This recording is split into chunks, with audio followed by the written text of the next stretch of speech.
Why? Ah, I forgot to turn off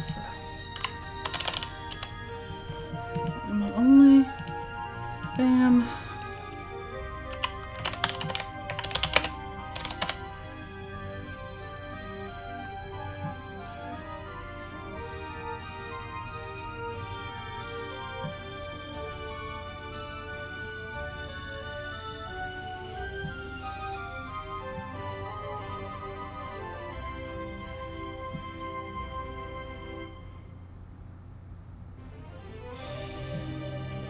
Okay, all sent out. Yes, good.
Hi Aiden Wade, welcome to the stream. Thanks for coming to hang out. Actually, I'm going to be trying to point out the differences as I play. Now I don't have the original memorized, I know, so feel free to point out the differences as they come. Zella, hi! Thank you so much for the raid! Raid! Welcome, raiders! I'm gonna get started in just a couple minutes, but come on in. Hold on. We're playing a lot of King's Quest tonight. How was stream? Ah, thanks, Mushberry. Oh, Mushberry, hi. I missed you for a sec there. Perfect timing, yes.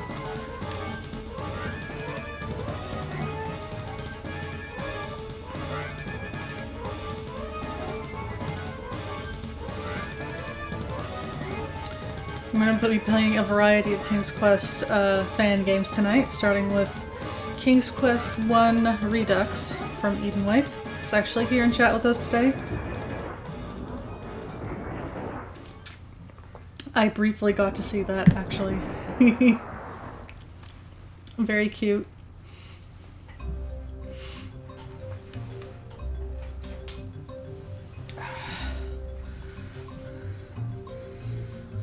Man, I'm all kinds of scatterbrained tonight. I almost forgot to completely to send out a tweet that I was going live.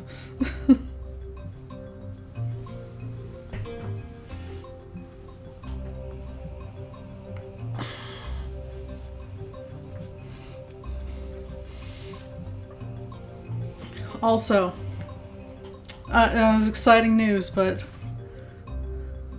see, I was working on getting the last few King's Quest fan games working last night, and unfortunately I found more. I decided to scan to browse the the fan wiki just to see if there's been any updates, and there have been. There's more. And I'm sad to say, I'm sorry to disappoint you all. I know I said it was my mission to play every single King's Quest fan game, but a line had to be drawn. I'm not playing the porn ones.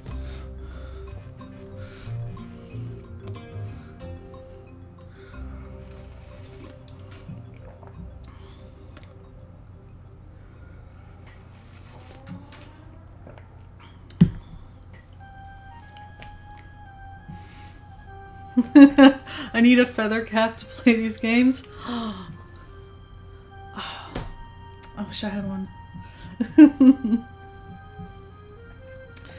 Are you? Oh, I actually did play that one. 2.5? Or sorry, no, 2.25. Yes, 2.25. That was kind of bordering there. It's not quite porn, but it's definitely like, yeah.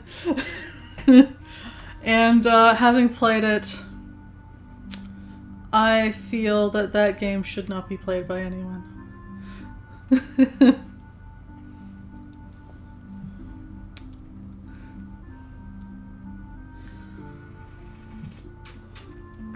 Like the series that came up was it seemed like a cross between King's Quest, Quest for Glory, and not exactly Leisure Suit Larry, because it doesn't look like he makes an appearance, but like that manner of humor and jokes. And it was a Quest for Orgy.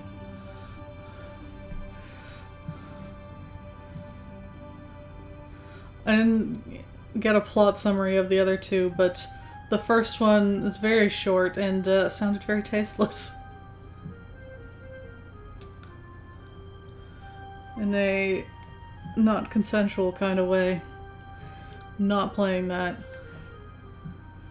Also, apparently they got a cease and desist from Vivendi, and now those are hard to find, which I am content to leave at that. It's fine. I don't need them to be found, at least not for me. Hi, Tar Fantastico. Welcome. We're just about to get started. What was tasteless? I found more King's Quest fan games, and I don't want to play these ones. They are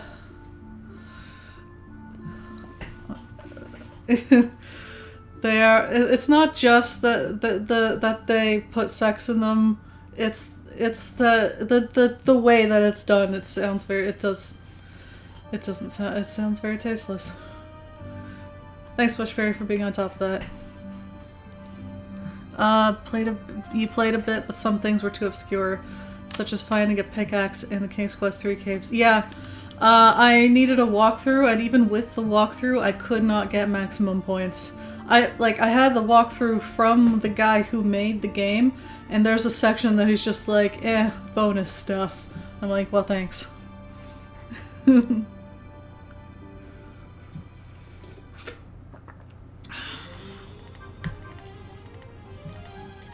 Alright, I should stop the music there because we're getting... Nah, stop that. Stop it. Starting the game.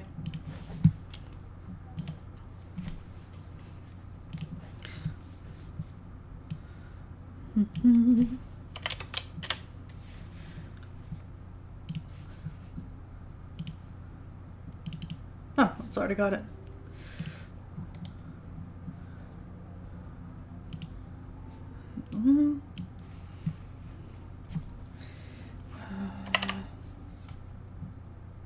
Don't know where that just ended up. CD,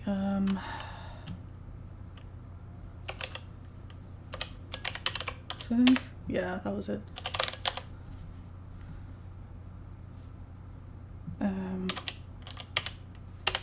No, it wasn't Sierra.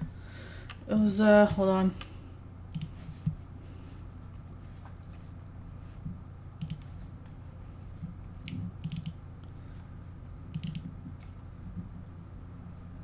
Oh, maybe it was Sierra without the EXE. I think that was it. Yeah, that was it. Alright, so this is the first difference. New title screen that brings it more in line with King's Quest II to IV. Very nice.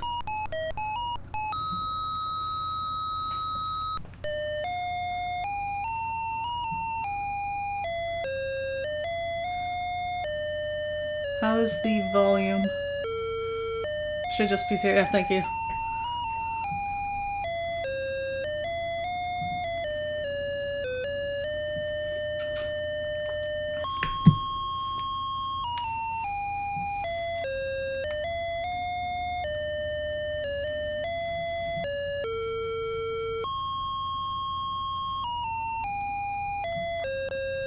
I'd just like to point out that because of the, like, lack of, okay, good. Volume's good. Because, like, the PC speaker volume is very steady, the, like, the sound level that's showing in OBS is just a steady bar. One of the things I noticed that was added is in the original King's Quest, unlike later King's Quest parser games, you didn't have a general look command. Oh, thank you for gifting a sub, Tar Fantastico. Yeah, instead, there was no general look command. If you typed in just look in the original King's Quest, it would tell you to be more specific. Now we get this. You are standing outside a castle surrounded by an alligator-filled moat. There's also, the original had this random palm tree that was, can I see them? Yeah, the moat, it was like right here. So that's gone. You got,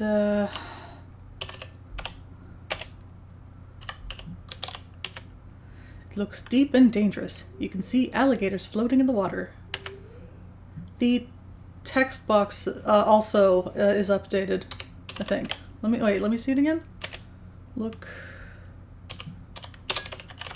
No, maybe not. Sorry, I was thinking of, I looked over the other game we're going to play tonight, which is King's Quest IV Retold. That one has a different text box. So what is this? Yes, I agree. Oh, thank you for the follow, 30-bit kid. Welcome to the stream. I agree. I always found, like, you just want a general description of the place. Just look. Yeah, some screens did not even have room descriptions. I remember that one.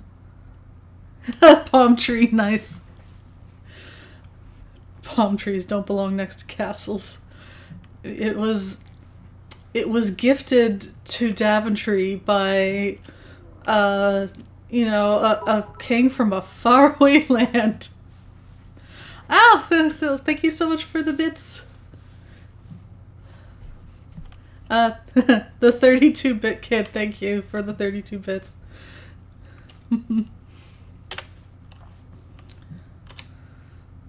And, anyway, let's, oh wait, can I? Oh, the speed was also updated. Sorry, Tar Fantastico, I was answering your question.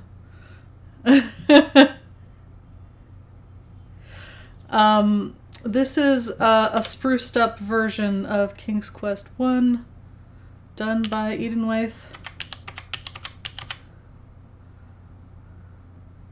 And then all hell broke loose. That does tend to happen. Look. You are standing... Oh wait, it's the same description for this room. Yes! Yes, they did.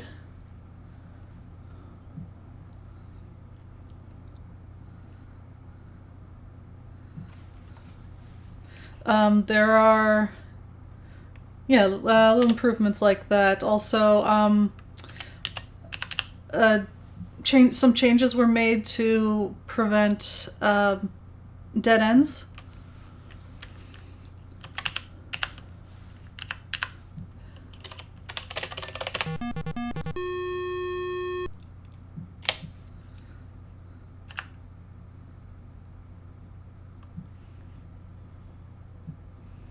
Oh, and look at this. The long marble hall has a cold, dreary feeling.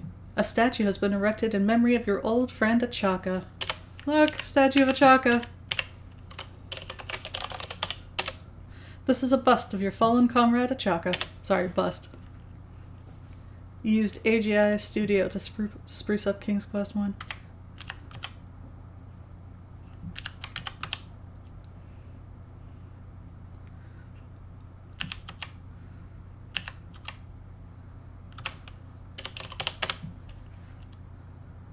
This huge tapestried room echoes every sound. You didn't have the chance to work for Sierra, so this is the closest you could get. Well, Sierra, I think Sierra would have been lucky to have you.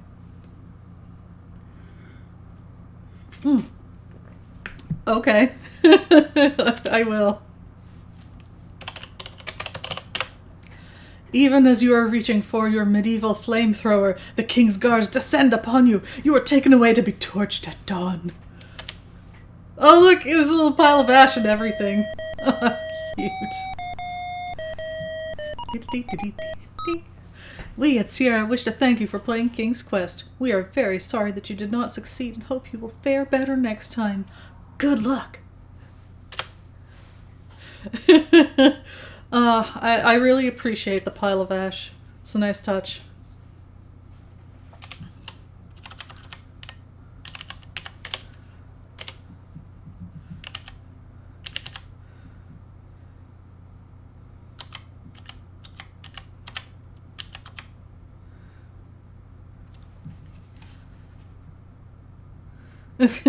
Yep, going straight for the kill.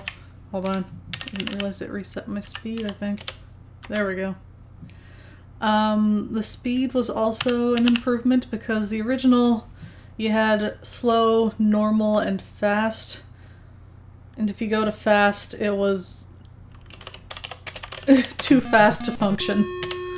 Like, and normal was pretty slow.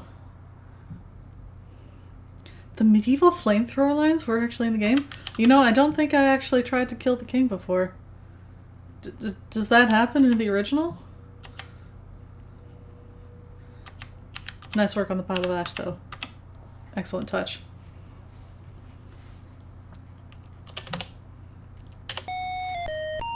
And points chime. Excellent. When you bow to King Edward, his pleased smile warms you. Talk to King. When you speak to King Edward, he sighs and says, Sir Graham, I am an old man. I fear my end is near. I have chosen you to prove yourself worthy of the throne. As you know, our kingdom is weak and poor. I have knowledge of the existence of 3 things that would make our kingdom wealthy and strong. Somewhere within our kingdom there is a magic mirror that tells the future. There is a magic shield that will protect the bearer from mortal harm. Finally, there is a magic chest that is always filled with gold coins. Go, Sir Graham. Go and bring me back these treasures. If you succeed, then you will inherit the throne.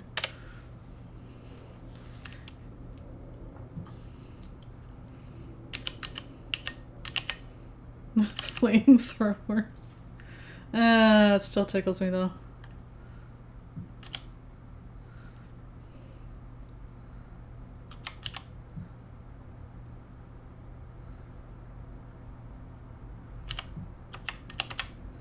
And I always go this way first. I don't know why. It just feels right. Look! You are in a forest clearing. There is a large rock here.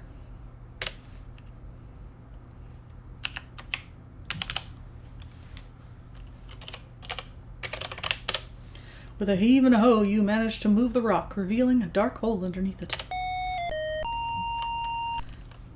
Look, hole.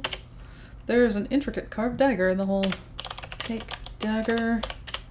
You reach into the hole and grasp the dagger, being careful not to cut yourself. Ding. Let's see. We can look at our dagger. Its handle is beautifully carved. The blade is bronze and very sharp.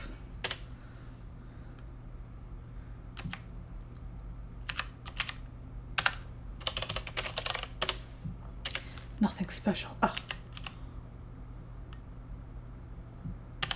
Hold on a second.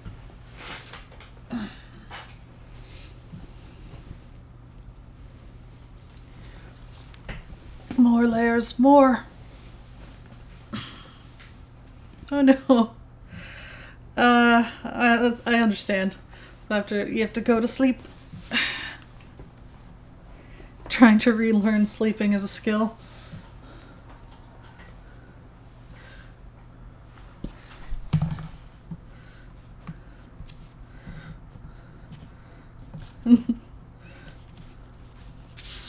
It's not easy. Good night. Thanks for dropping by. Here it is. Sorry for the rustling. Pulling up my map so I don't have to redraw it.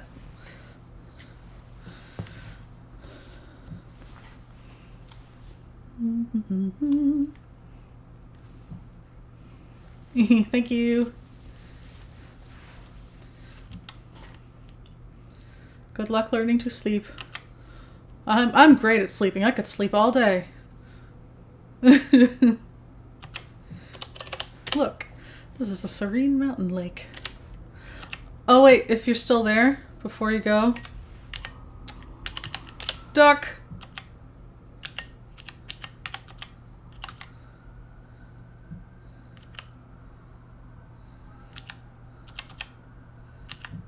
Can I swim like this? Better save before attempting that.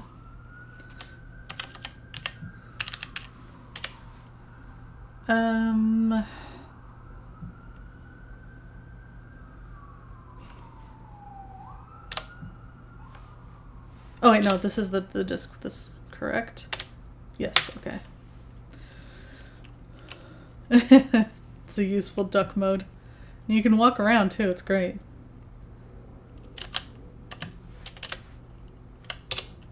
Duck.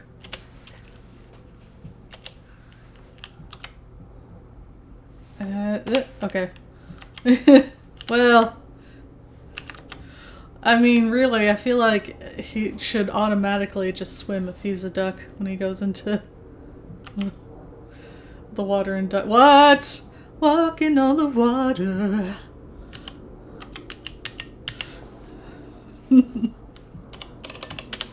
This is a serene mountain lake. You admire the beauty of the tree.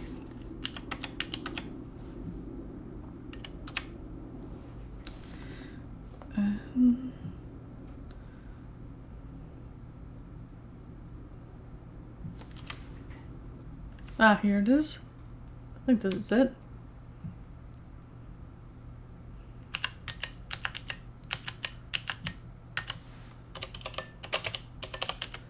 There's only a rotted log. Look in log? No. Is it you? Inside the old rotted stump, you notice a small canvas pouch. little bit of a bug. Yeah, Graham can walk on water. And that's why they made him king.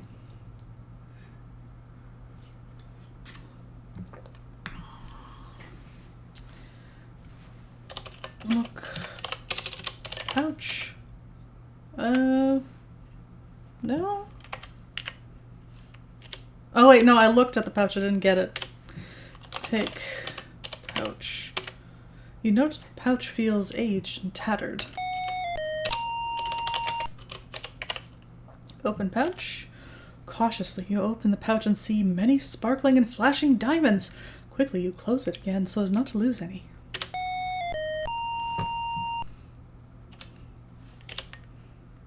There it is.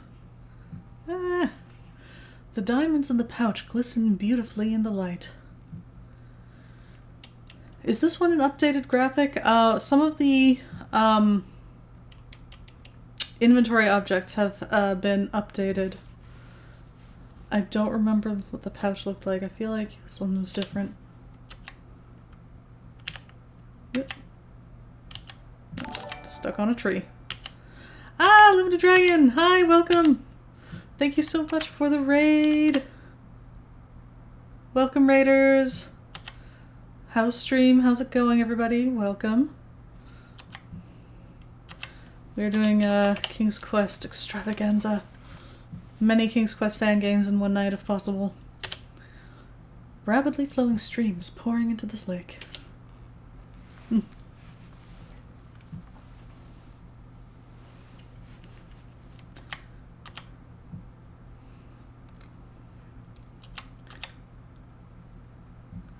You're playing Prey. How is it going?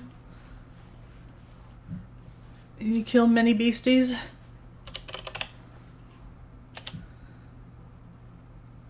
A rapidly moving stream is flowing out of this lake. Nice. Can I just walk over that, or is it... No. Huh. I didn't remember that. Did not remember that.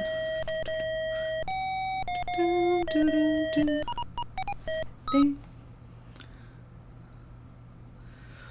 There was a lot of exploding things.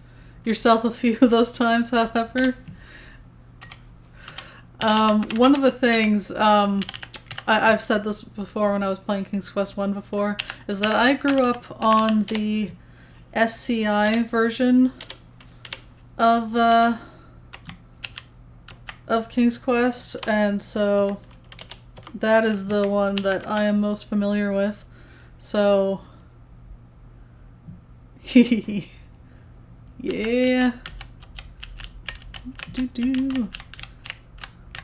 Look at him go. And so I need the map a little more in this version than I do in the other one. And I don't as readily, like, immediately recognize the deadly screens.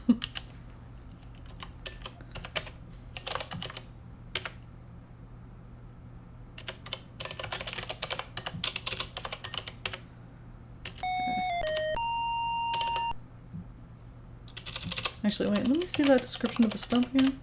From here you can see the stump is very old and nearly petrified. It's a special stump. Take pouch. Open. Can I just look pouch? Yeah. Tattered pouch is made of coarse canvas. Fancy diamonds. Yeah, the King's Quest I map is more difficult to remember. Because there are a bit fewer like details that really stand out and mark a screen. Ta-da!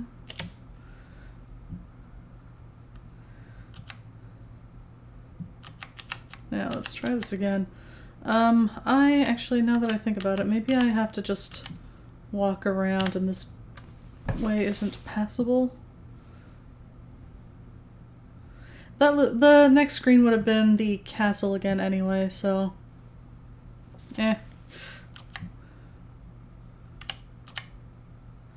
There's the bridge.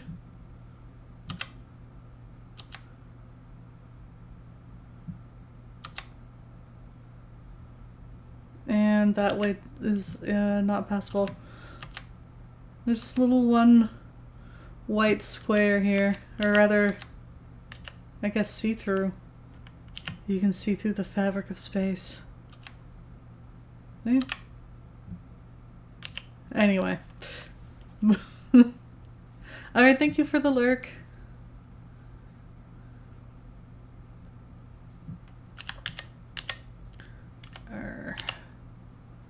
Can I swim here?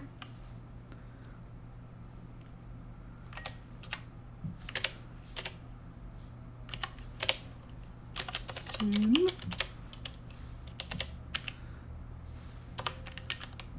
Score. Okay.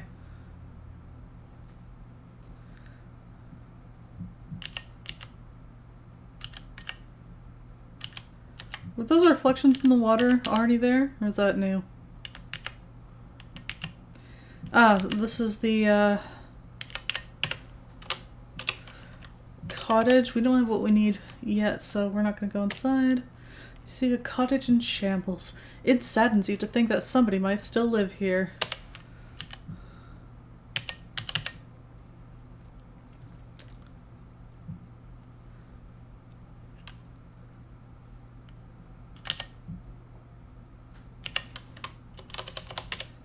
You see the back of the old tumble-down cottage badly in need of repair.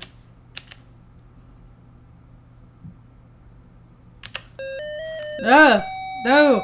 Watch out! There is an ogre nearby. He will crush you into strong arms if he catches you. No! Damn it! I'm trying to look. You are in a forest clearing. Oh, come on. Trying to look. Killjoy. Oh, you see nothing special about the flowers? Did I type that right? Come on. This ogre is really harshened my buzz. Fine, it's nothing special. So I've noticed, I didn't notice this in my previous times playing it, but there's another little white pixel, presumably see-through. I don't really want to walk away from the edge of the screen because the ogre's gonna come back, but... So there's these little random... Shrek just wants a hug.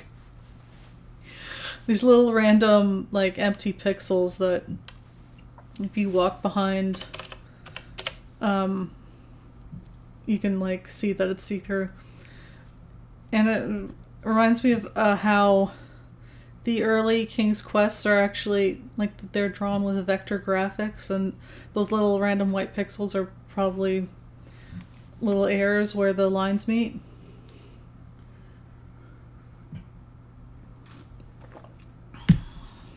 There is a large mushroom in the meadow next to the river. Ooh, is this where to get the pebbles? There are many smooth pebbles next to the river. This one was different in the SCI version.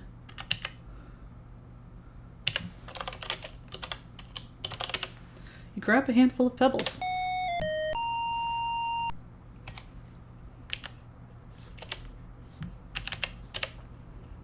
The pebbles are worn smooth by the raging river. That sounds like a river I don't want to try to swim in. Ah! There's a small dwarf close by. It would be a good idea to be careful. Ah! Those guys are fast. Why are they so much faster than me? You also cleaned up a few areas with the drawings. I remember I did skim over the screenshot comparison. There was a tree that you removed, correct? You notice a hole in the base of a large moss-covered rock. This hole is so much bigger in this version than the SCI version. Like, you could probably crawl into that without, like, at Graham's size. Look, hole. When looking in this small hole, you see a faint green glow.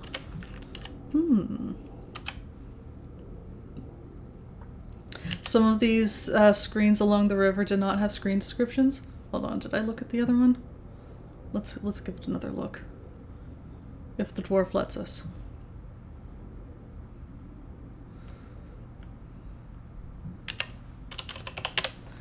There, okay, no, I did look at that one. You are in an eerie, desolate part of the forest. That's how you know that it's a danger screen. Yes, on the screen where you find the diamonds, a sickly looking tree was removed.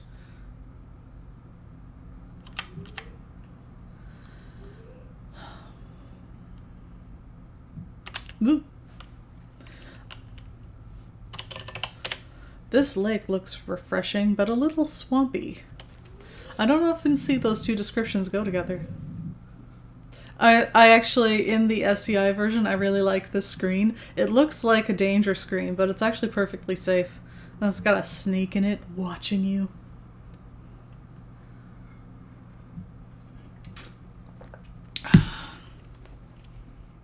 Actually, I can't remember if you can swim in there safely. So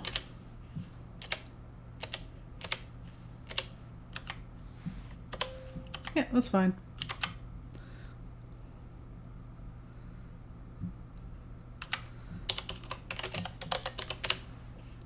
Don't understand swamp. Okay. Numerous flowers are growing in the fertile soil. Oh, this is the fertile soil spot. I thought that was the other one.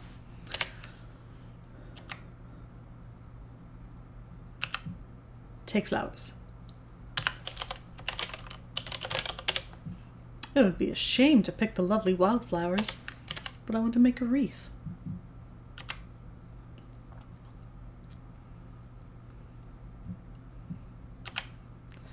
And this is at the bridge.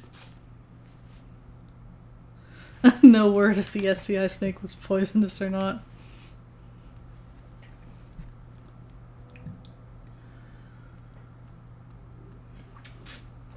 It was a friendly, happy snake. Alright, where am I? I am here. Okay.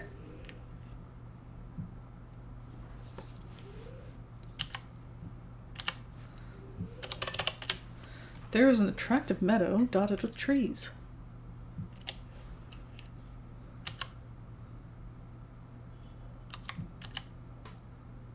I'm hiding. No one can see me. Just my nose. The stump is old and rotted.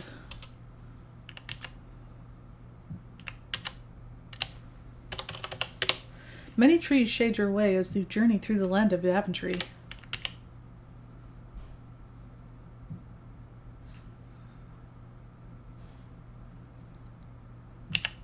Ah! Scary place. You are near a little gingerbread house in a forest clearing. Can I do this? I don't think I need anything special. Ooh, I will.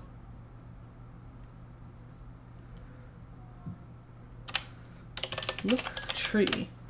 This is the most beautiful tree you've ever seen. You resist the urge to kiss it. No, don't!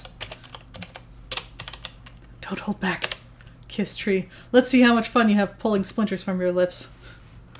We'll just sand tree first, then kiss it. I have to think of everything myself.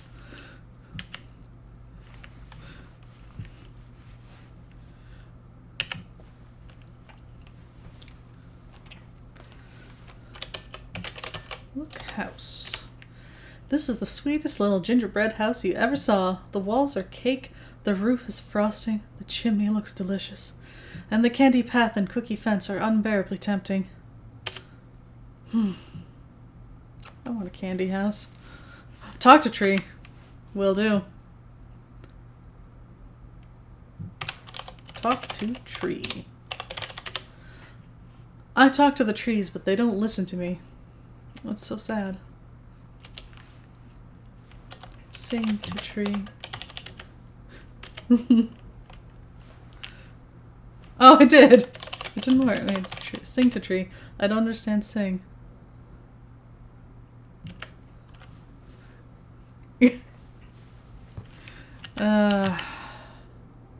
Nah, he'll be fine.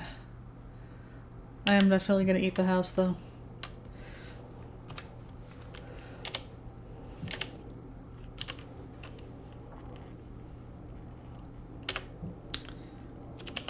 Gingerbread house.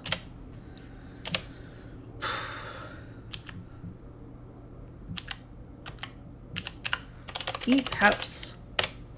As you begin to eat the house, a squeaky voice from somewhere says, "Nibble, nibble, little mouse, who's nibbling at my house?"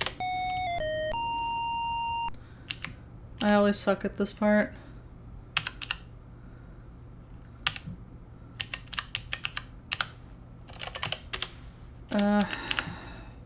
Knock on door? There's no answer. Okay. Let's try it.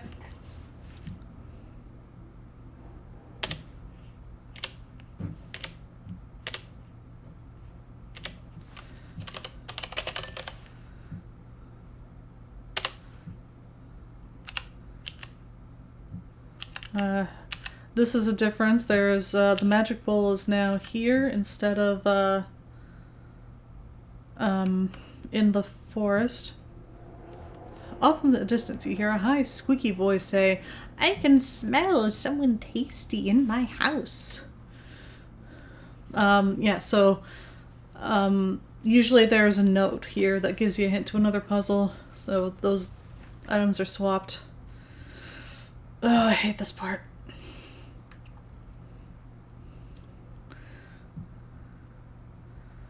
I always have a...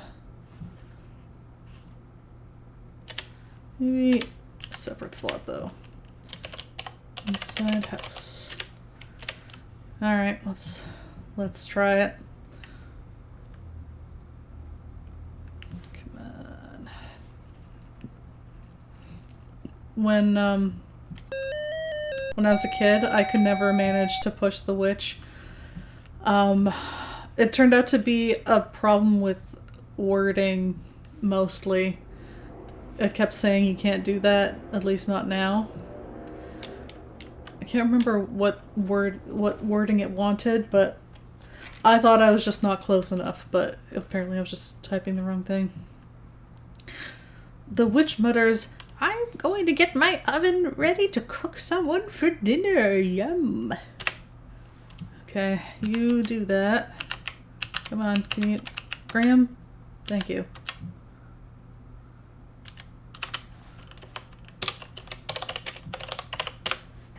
There we go. Courageously, you managed to push the witch into the oven, where she flashes and melts away into a harmless blob.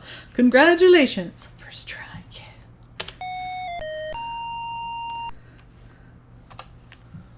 Damn right I'm saving.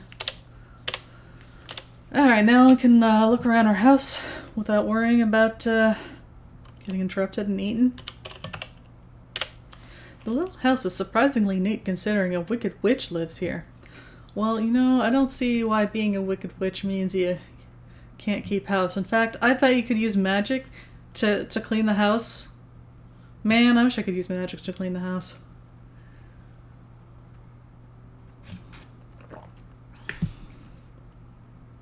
Pushing the witch in the SCI version was tricky. Oh, it wasn't just me? Okay.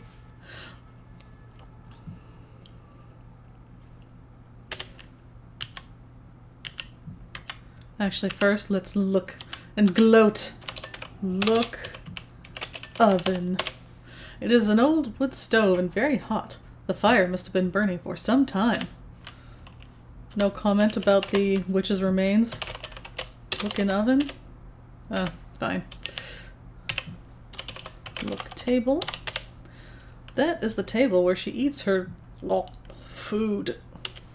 There's a ceramic bowl sitting on top of it. Look bowl. There's a very colorful ceramic bowl on the table.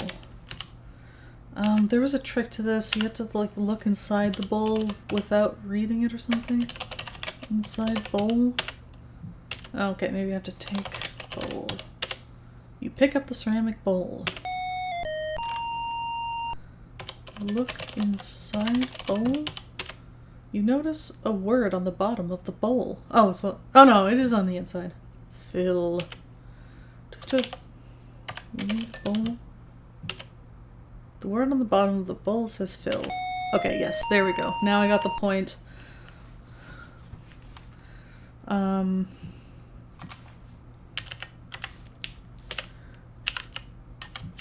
Yeah.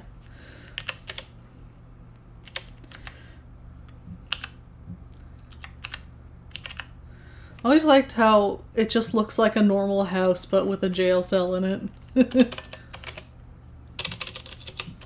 Open cupboard.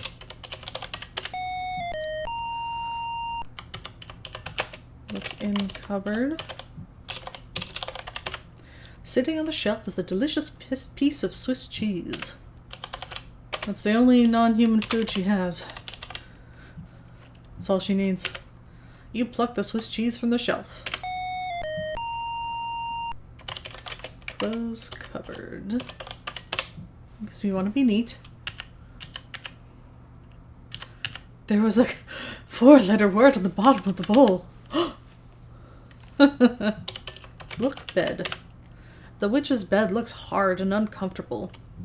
She has a bad back. Come on. Look under bed. I know there's. I don't think there's anything there. But I always like looking around. You know, now that this place is unoccupied, maybe we should tell the woodcutter and his wife. And be like, hey, new place just entered the market. The magic bowl, because witches need to eat too, right? You can't get good human every day.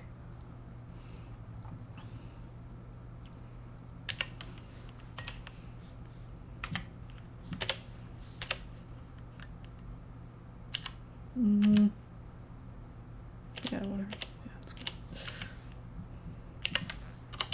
Look, gnarled ancient trees loom in this dark part of the forest. Ooh, be careful. Nearby is a sorcerer. His mystical powers can leave you immobilized and helpless. Oh, he spawned really close to me too. No, it's fine. It's fine. Ah, damn it!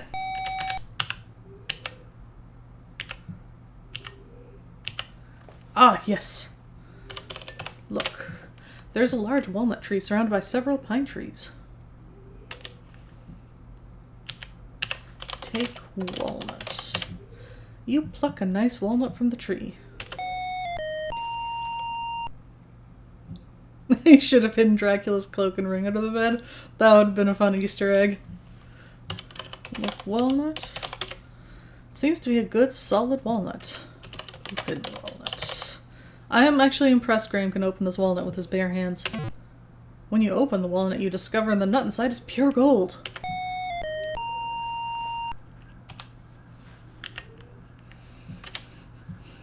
And now we can... Oh, wait. Let's look at our cheese. The Swiss cheese looks fresh and moist.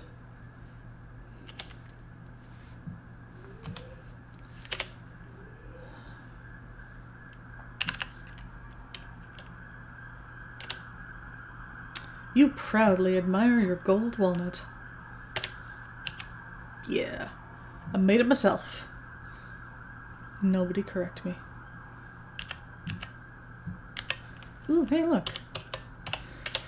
This is a charming little wooded area of the forest. Pine trees and lush grass grow in the especially rich soil here. There appears to be some sort of note on the ground. Oh, the soil is especially rich here. Does that mean you can plant the beans here? I always plant them where the wildflowers grow.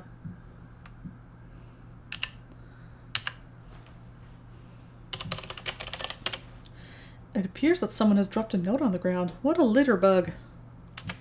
Take note. You pick up the note from the ground.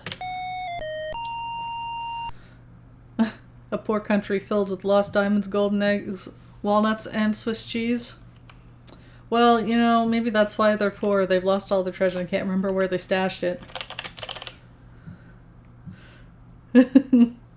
Swiss cheese. Read note. The note reads, sometimes it is wise to think backwards.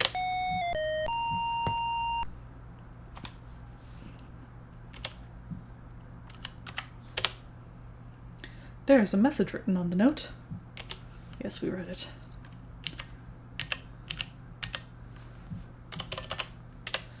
The river flows swiftly between steep banks.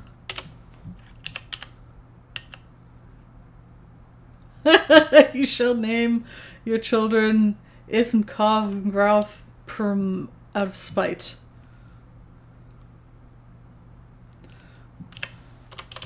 Look, a rough-hewn plank bridge spans the deep rushing river here.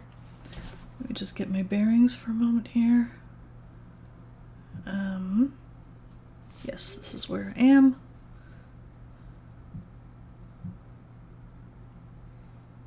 Have I missed anything? I don't think so. Not yet.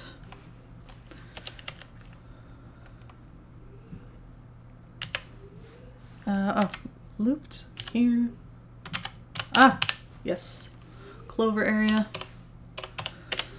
There's a clover patch in this meadow.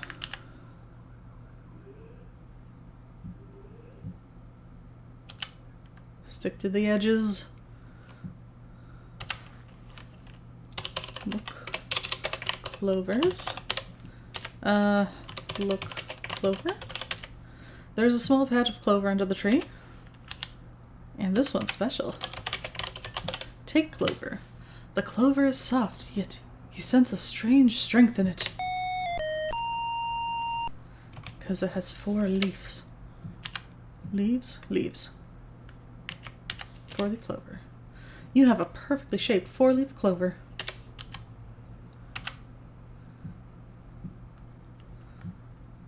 Oh, it's a cliff.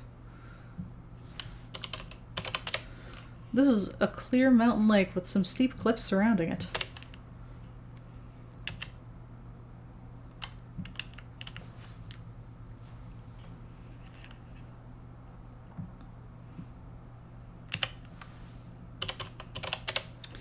You see the mountains and trees reflected in the mirror like water. Cattail. Yeah. Oh, that reminds me. Okay. One of the other fan games that exists, it's a King's Quest inspired MMO. Does anyone want to play it with me? Oh, hello. Oh, is cattail 2 words? I'll try it. High up in the sky, you see a very large, friendly bird. We're not ready for you yet. Nope. Still, I'm gonna look around. A large cave is at the edge of this meadow.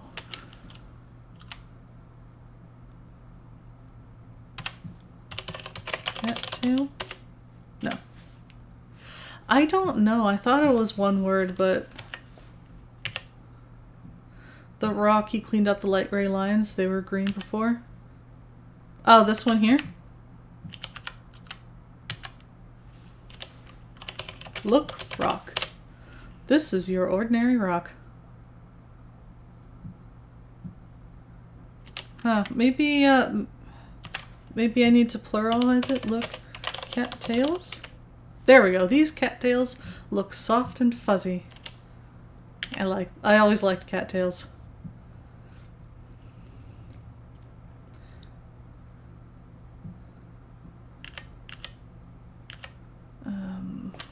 Look. This part of the forest is dark and creepy.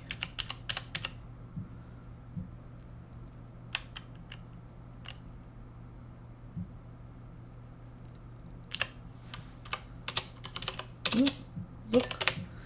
This is a small alpine lake.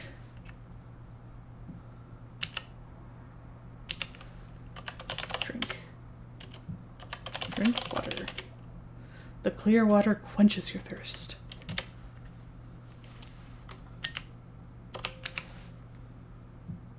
It does, yes, a beaver cut down that tree. Look, stump. It looks as though there were beavers around here at one time. Good thing there are none of those dangerous beavers from Fantango. Ah! Rage! I had a hard time with that. Look.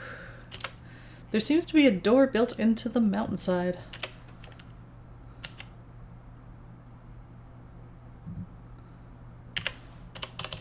Door. Don't be afraid. Get close enough for a good look. This was one of the things in 2 1/4 where you had to like look in the keyhole and there was something in there or something. Look, door. It is a huge wooden door built right into the bottom of a small mountain. It has a large keyhole. Look in keyhole. Through the keyhole, you can dimly see a staircase. It looks like it might go up into the mountain.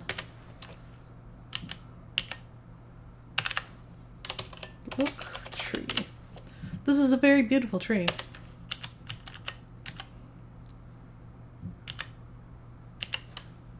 Look. There's a clear mountain lake and some trees here. Trivia, the goat does not want to go up the stairs. Oh, so if you say open the... Wait, how would you do that? Because you need the goat to cross the bridge to get the beans or key.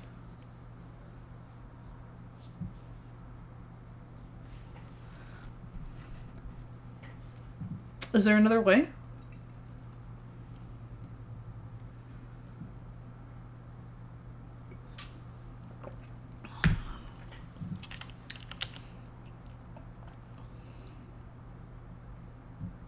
I think it's been a bit since I saved.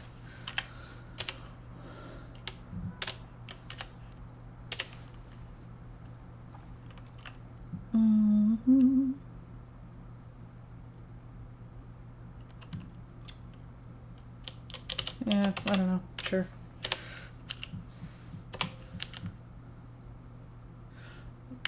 Exactly.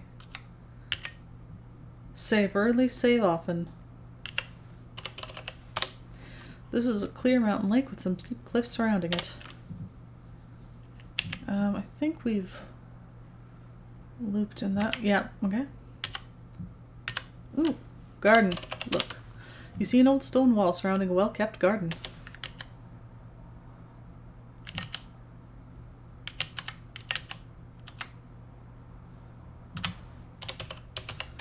Look, garden? This is a neat little carrot patch. The plump carrots look tempting. Take carrot. You pluck a delicious-looking carrot from the fertile soil.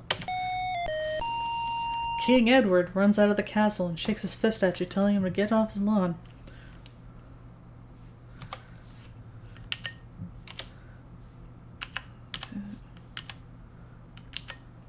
There it is. This is one of the tastiest looking carrots you have ever seen. Must not eat carrot. Vault over wall like gymnast. Jump over wall. You can go around the fence, fine. Carrot thief. That's coming out of your salary. It's the same.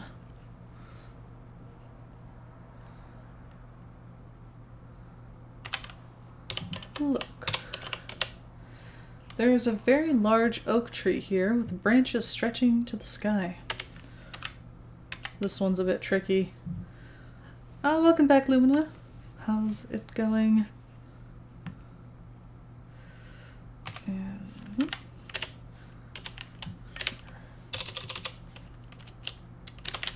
egg tree.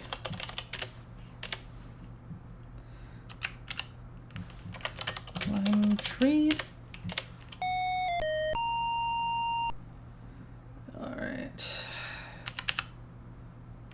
Now, I do have the diagonals. I was never very good at using them. I'm just gonna spam, say, scum save a little here. Although I think you don't die if you fall out of this tree, you get disoriented.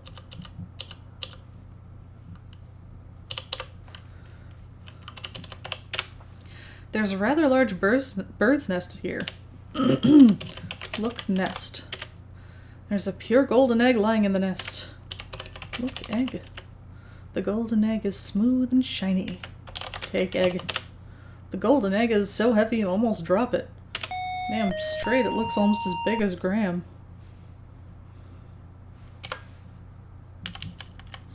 Look at that thing. The smooth golden egg shines brightly in the sunlight. Where is he even keeping it?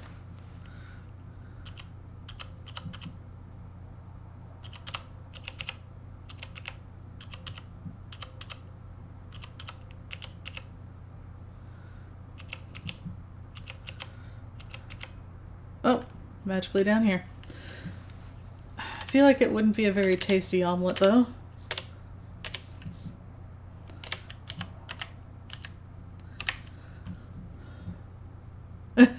They are offering you a nice egg in this trying time. Oh, no one offered it. I just stole it. You're in a clearing in the forest. You have the uneasy feeling that someone or something is watching you. It's because this is a screen of evil. Something could leap out at us at any time. Not this time, though. Alright. You have encountered an old stone well in the middle of these woods.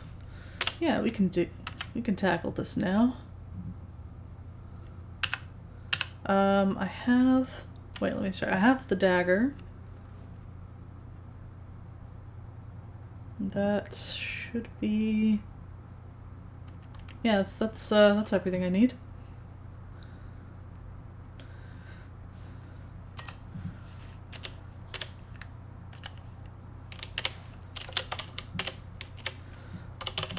Well, the well is deep and dark, but you can see the sky's reflection on the water. Ooh. Let me do this. Cut rope. With the rope cut, you are able to take the bucket.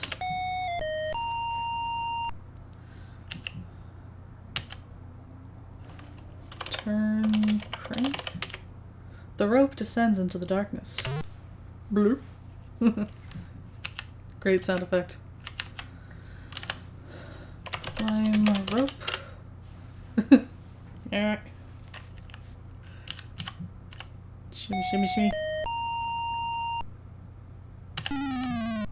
And fill bucket. With difficulty, you fill the bucket while swimming. Dive.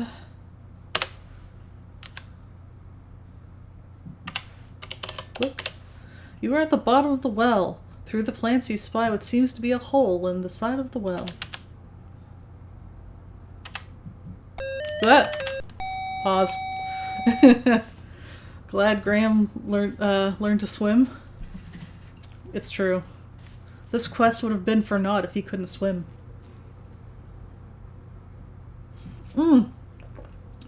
Wait, are you serious? There was something down there?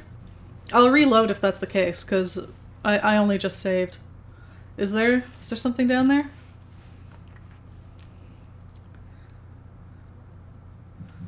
I'll just wait a minute for response. Space Quest 2.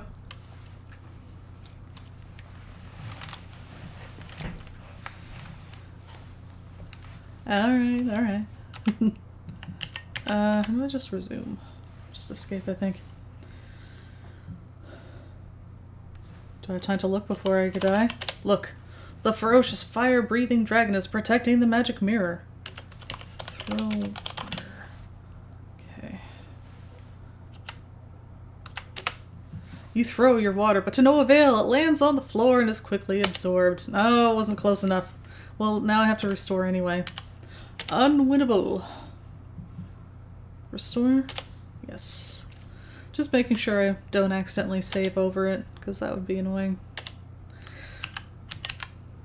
I always hate that. It's the worst feeling.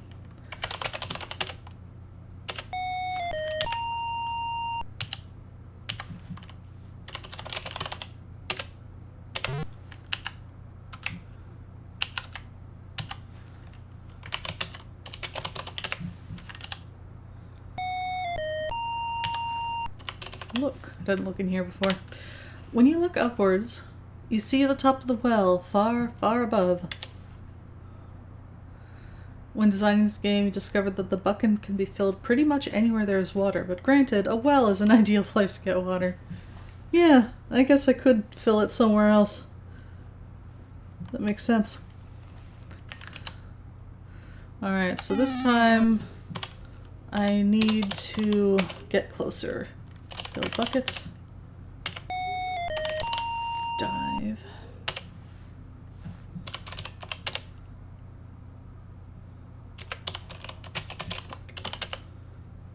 Looks like the bottle has been here for a very long time. Throw nasty moat water at the dragon. Actually, hold on. I'm gonna try making another save here.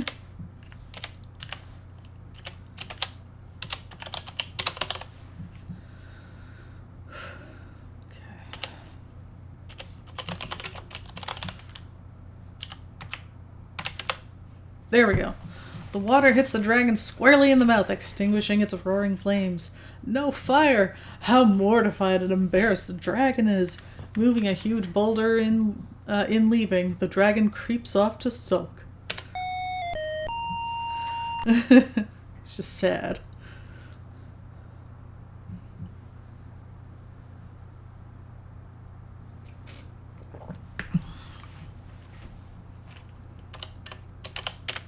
There's a large granite boulder and a magic mirror in the cave.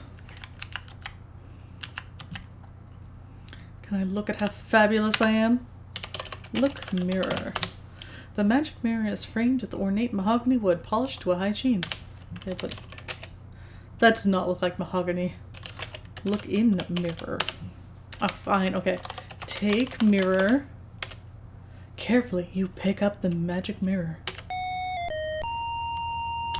Look in the mirror. As you are holding the magic mirror, you look into it and see a vision of yourself with a crown on your head.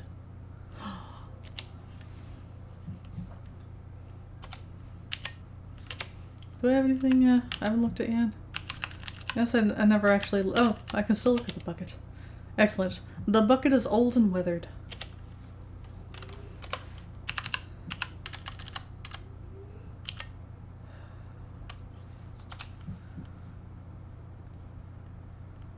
The mirror icon was updated to look closer to the inventory image. I wonder if I can... No, I don't have it offhand, but yeah, I'm having a hard time remembering what it looked like. Damn SCI version! I mean, I like the SCI version, but now I can't remember the non-SCI version. Or what if the magic mirror predicted you would have a jester's cap? Then I'd be like, well, I'm not finishing this quest. Yeah, the bucket inventory picture looks like metal instead of wood like it did before.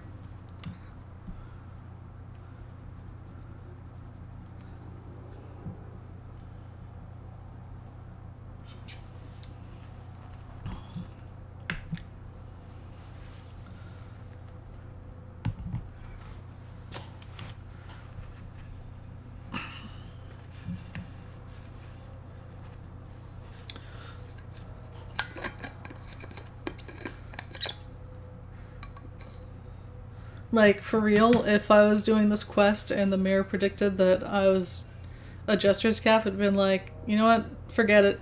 I'm keeping the treasure for myself. If I don't get to be king.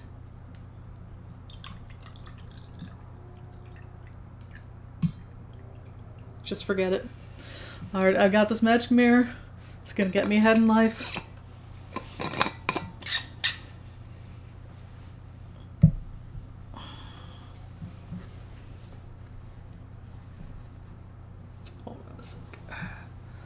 Stray drop of tea got under the coaster. I hate that.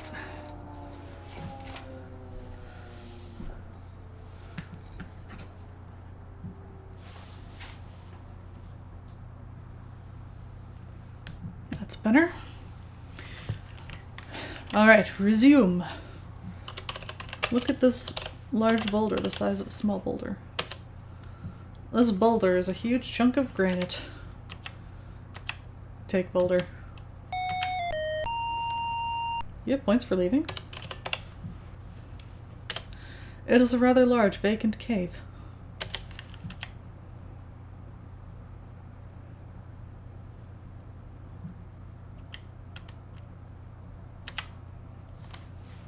Alright, so now that I'm back here... That was a key scene for Brilliant Rock Pun.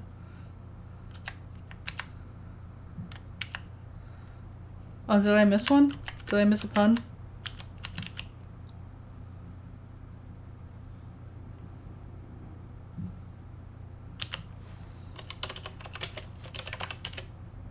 There is no rock here to look at.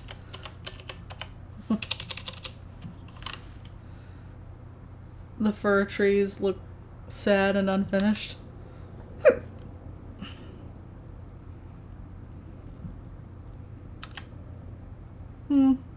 Yeah, a little, because they don't have, what's it called? Not stumps, but, trunk. You can't see the trunk. Yes, but the entire room is made of rock. Unless it isn't. It's actually all polystyrene set.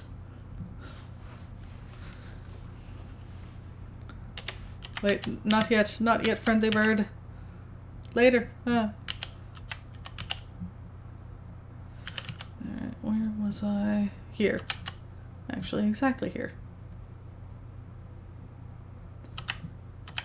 Oh, goat friend. I should save.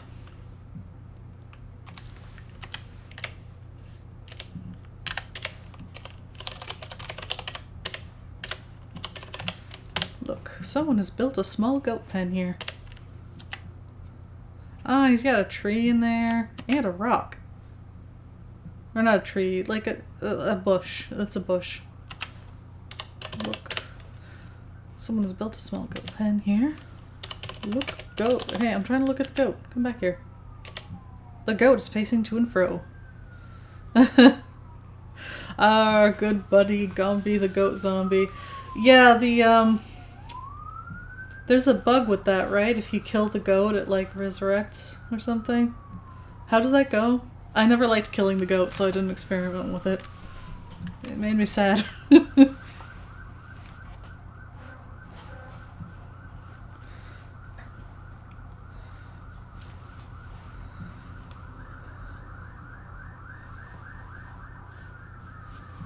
There's got some excitement going on outside.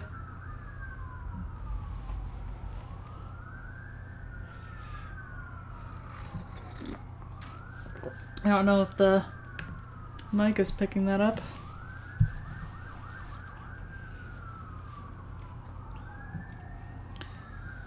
Oh yeah, the bug is you can kill the goat with the dagger but resurrect it by showing the carrot.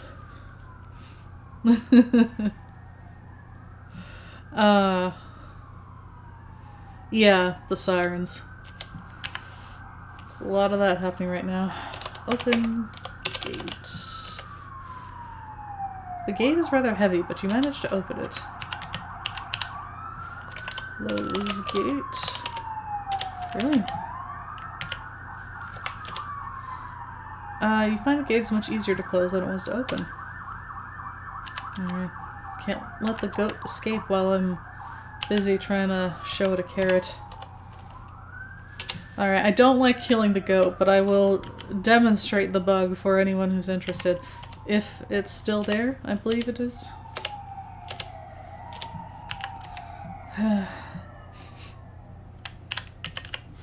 Hold still, I'm trying to kill you. Look, I don't like this any more than you do. It's like he knows. There. You hurl the dagger at the goat. He tries to avoid the flying dagger, but your aim is true. As the dagger strikes, he slumps to the ground. Dead. You bastard. Is that new? Gomby knows your evil intentions. It's true. The animals can sense murderous intent like that. Oh, look at this. No. I thought it might be. Show carrot to goat.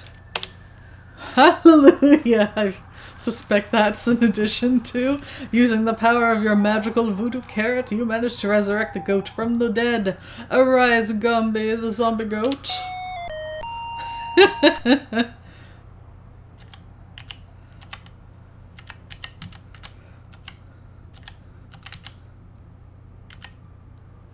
And now the goat. What was that? Do you hear that? I think it's saying brains. Alright, well we're not doing that though. I'm not killing Gomby.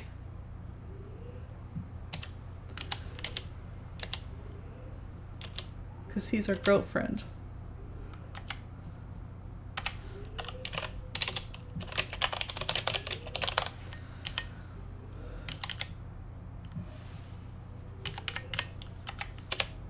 When you tempt the old goat with the carrot, he starts to follow you.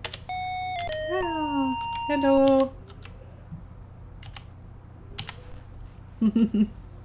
We shall be an honorable knight who doesn't believe in murder, except for witches. It's true. Always follow the non-violent option, except witches. Gets you more points. The gate is rather heavy, but you managed to open it, yes. Now, what's the fastest way to get to the bridge from here?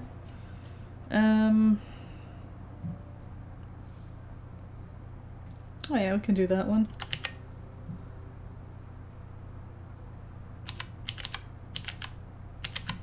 Yep. This shrub is too difficult to get around. Suddenly the eagle swoops in, and high up in the sky you see a very large friendly bird, but it is afraid to come near you because of the goat.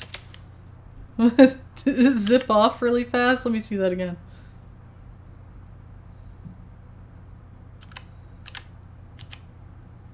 Oh, maybe it's not going to show back up again because of the goat. That's alright.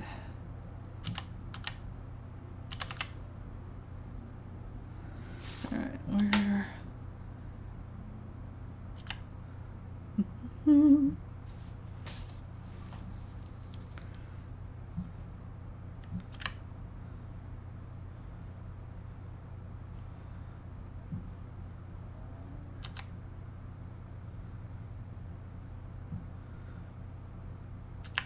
I realize now that I forgot to actually talk to the troll at all. I don't remember if that's going to cost me points. Oh well.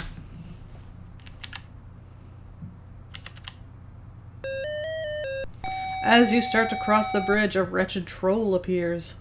I guess I could reload, it wouldn't be that big of a deal. It is well-known fact that goats hate trolls intensely. You should move aside and let the goat take care of this nasty troll. The goat butts the troll right off the bridge, never to be seen in these parts again. Go, friend, come back. Be my friend. And the goat is like, you used me.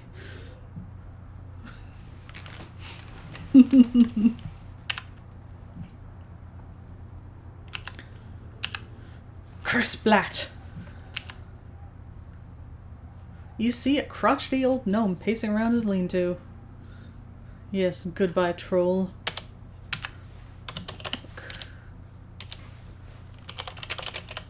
No, talk to gnome.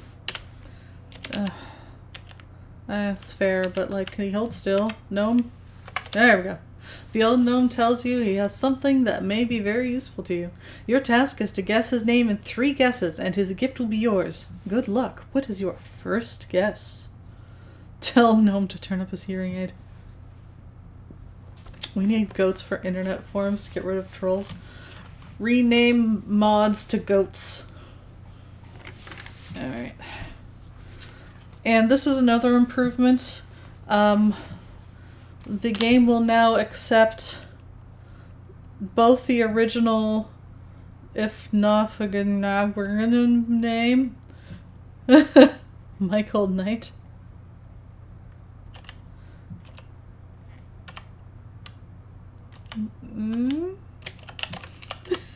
What? What do you think I am, a car? This also won't get you a raise. Nice try. I don't know the reference.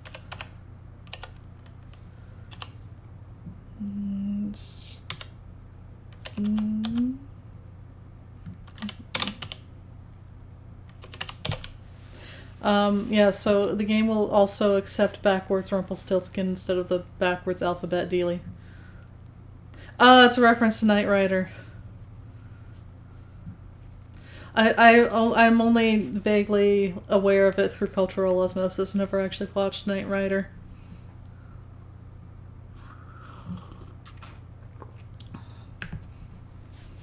The character's name was Michael Knight. Yeah. Let me see. N.I. Rumpelstiltskin. I think that's right. That's right! You've guessed it! Here are some magic beans for your outstanding accomplishment. The gnome disappears in a puff of smoke. You see an old lean-to. Is that gold on the ground? Take gold. Cannot get the gold, at least not now.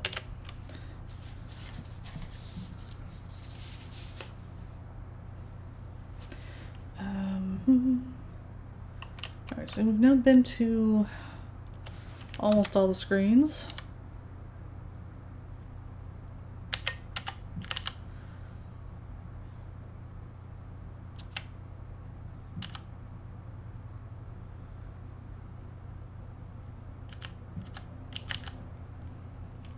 This is the last screen we haven't been to yet. Look. You're standing in the clearing. The view of the forest is most pleasant here.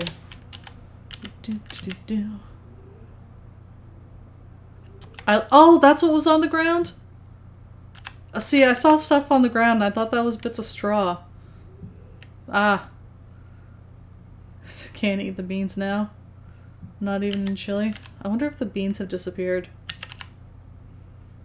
It's not a big deal if they have, but take beans. Being very careful that you get every one of them, you place the beans in your pocket.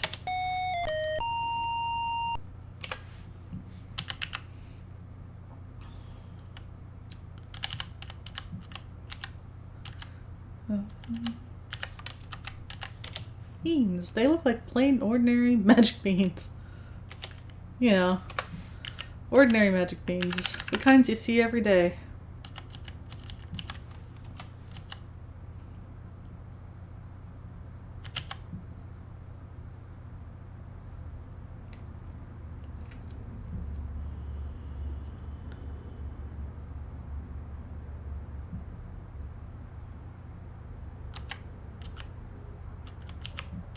Oh, we should go back to the woodcutters. Then we can plant the beans. Isn't something supposed to happen here? Hello? There's nobody here but you. Exactly.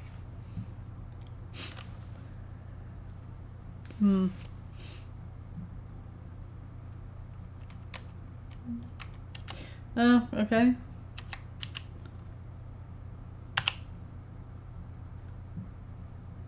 No, nothing?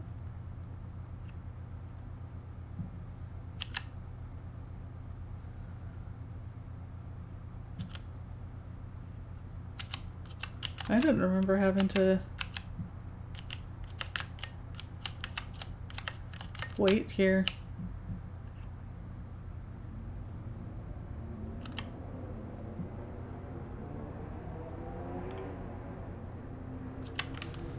Call to fairy. There is no fairy here. No kidding.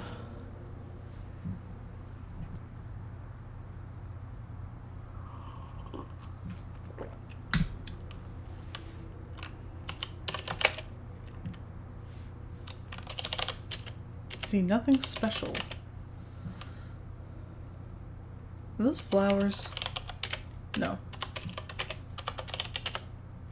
This is just a normal tree, but very pretty. Well, then.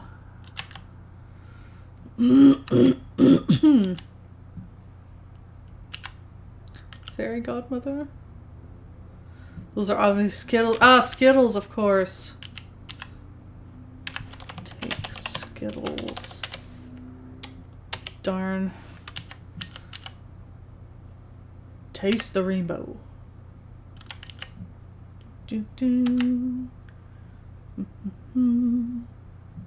There we go. Gentle Sir Graham, I am your fairy godmother. Your quest is indeed noble. My small part to aid you can be no bigger than this magic spell, protective but for a little while. Thank you. I like that fairy glow around you that looks like it might be a really poofy, transparent skirt. I like to imagine that's what it is. I'll be watching over you, Sir Graham.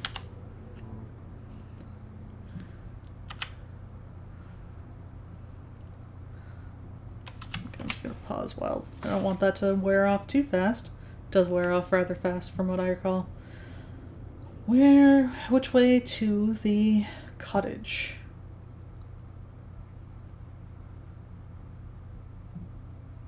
Okay.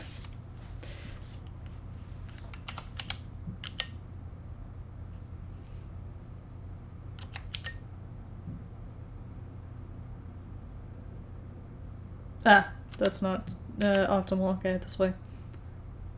Huh. That waterfall seems to come out of nowhere. Hmm.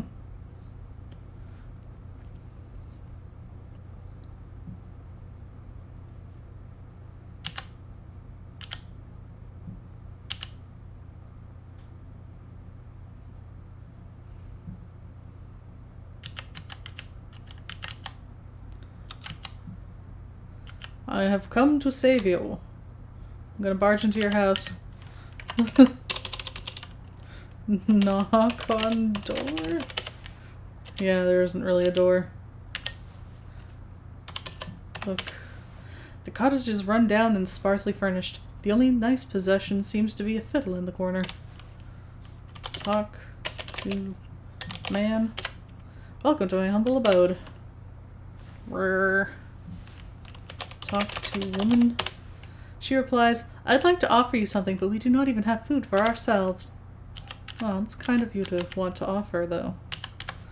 Ooh, I'm gonna save just in case I get the order this wrong.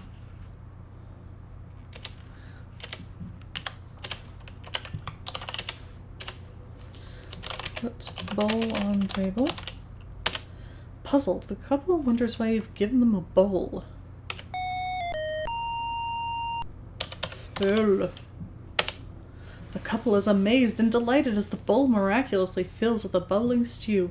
As a token of their gratitude, they offer their last earthly possession, the woodcutter's fiddle. Oh, they're so happy. The game really guilts you if you don't show them how to fill the bowl properly. Like, if you just give them the bowl of stew, they'll be like, well, thanks, we'll have one last meal before we starve to death.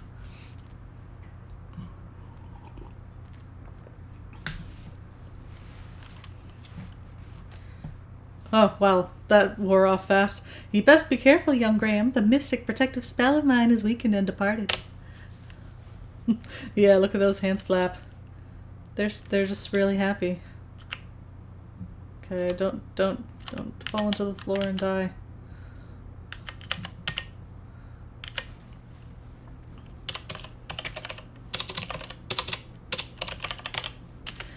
The fiddle is a beautiful instrument made of polished wood. The polished wood feels like satin. It seems to still vibrate from the last song it played.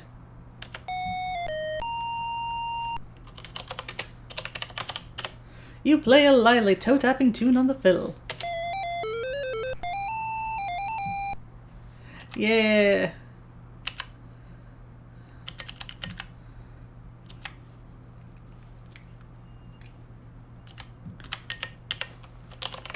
Talk to man.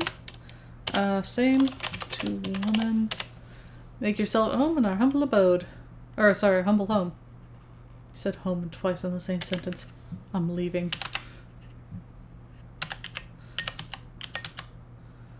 Alright. Well, what else is left? Do we have any loose ends before we plant our beans? I think we've got everything else.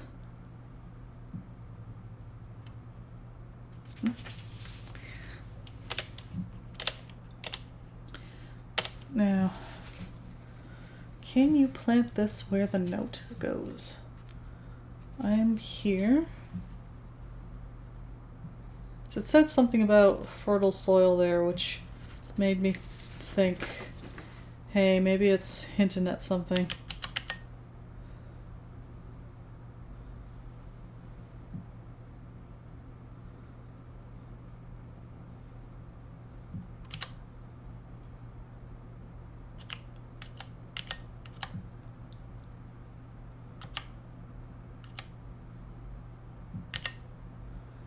So right now I'm at the walnuts.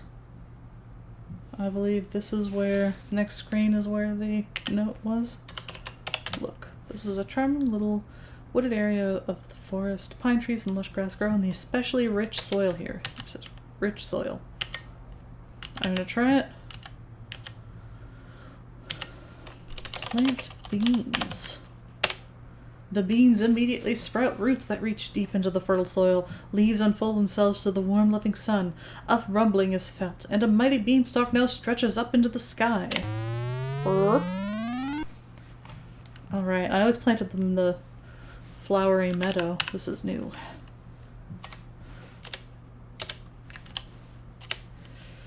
Beanstalk. Alright, prepare for many deaths, probably. Climb beanstalk. That's right. Oh, you can do it without the ring, but I have not met the elf yet.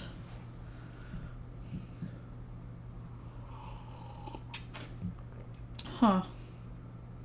Can you meet the elf after?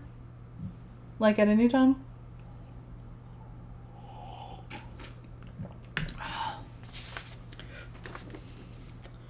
Where's the door? We're close to the door anyway, so maybe I'll go and see if I can meet the elf.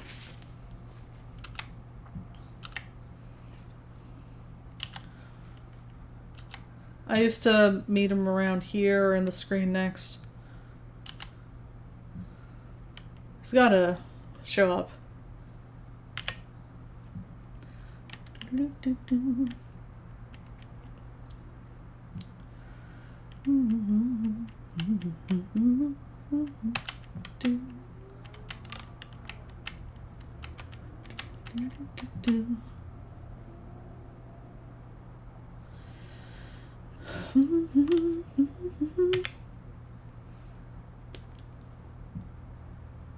I don't want to leave the screen immediately because I feel like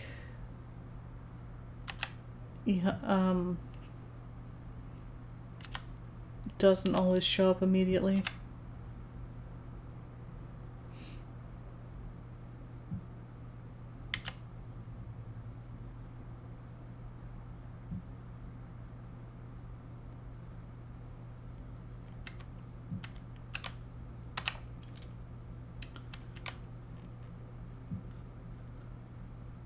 You know, I'd be discouraged, except it took a while for the fairy to show up, so now these things just take time sometimes. There! Aha! Wandering on the banks of the lake, you see a cute little elf.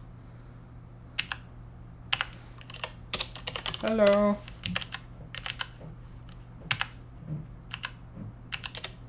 Oh, damn it. Look, he's like hiding at the edge of the screen. How rude. The elf, impressed by your friendliness, gives you a magic ring. Kind person, know that once, only once, this ring will make you invisible, he says, and then disappears. Thank you. Now we've got a magic ring. The ring is gold with a breathtaking tiger's eye stone perched on top, which we must never use. There we go.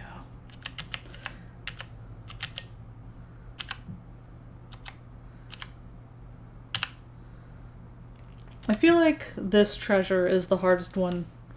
You have to climb the beanstalk, you have to, like, dodge the giant.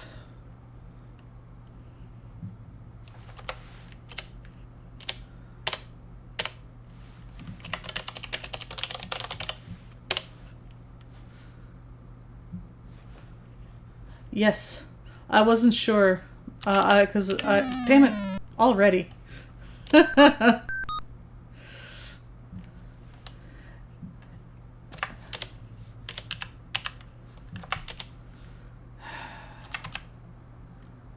Yeah, it's time to save, scum. I usually try to get through the first screen without doing that, though. Wow, I'm doing even worse than last time. Oh, God damn Is he gonna die eventually if I fall just here?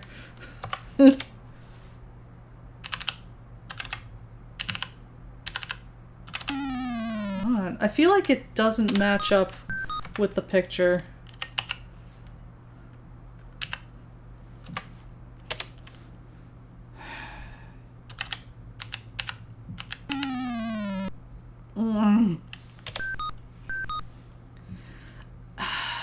In this version, you think it focuses on where his feet are, but in an SCI, it focuses on his hands. Okay. I mean, we're gonna get there eventually. It's just, it might be a bit. I'm gonna try your suggestion. Okay.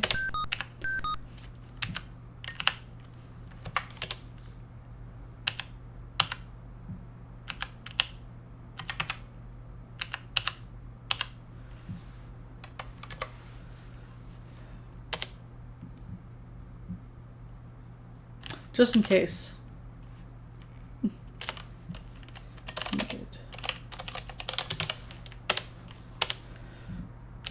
Like, just in case I get myself into some kind of bizarre, unwinnable state, like where I can't figure out how... Really? His feet are on there! The wrong move, you fall dizzyingly to the ground. Oh, no hole? Oh no, that's what they in the SCI version. Ooh, they're delighted by your score and hope you are enjoying the game. I am. I am. Alright. Whoop.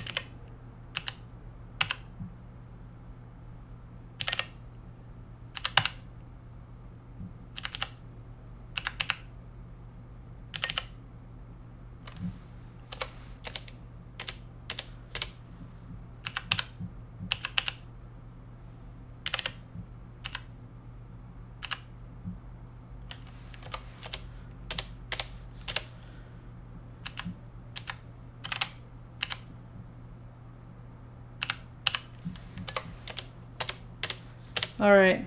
It's definitely the feet, like you said. We're making good progress. Damn it. No, I'm just gonna... We've seen that death. It's fine.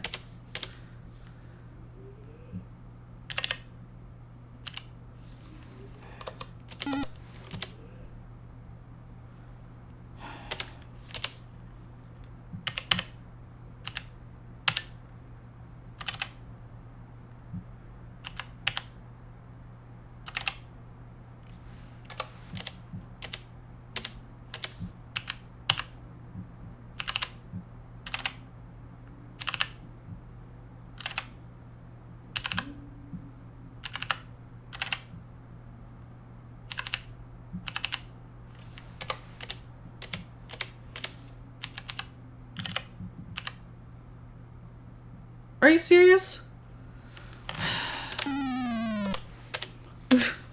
Come on, that was totally still on the stock. Need more tea. Graham's just gonna have to hang in there. You're good, right?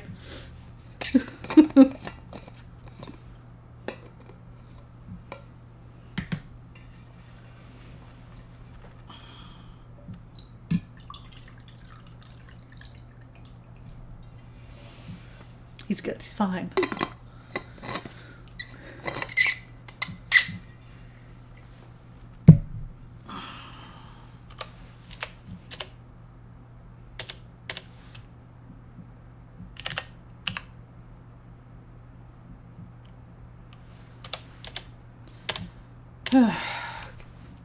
Okay.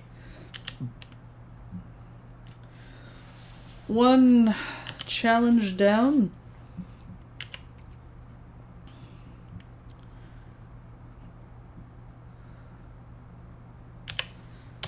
You know, I was so busy I didn't look around. You are in the land of the clouds. It is rumored that a giant lives up here.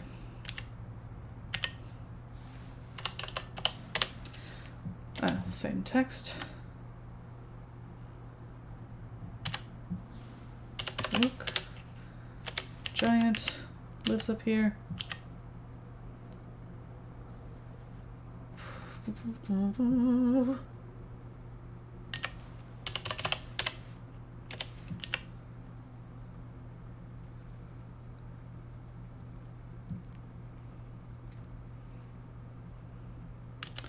And we aren't going to use this to get points for gathering stuff. Oak tree. Its trunk has a large hole in the base. Look in hole. You notice a sling in the hole in the tree. Take sling.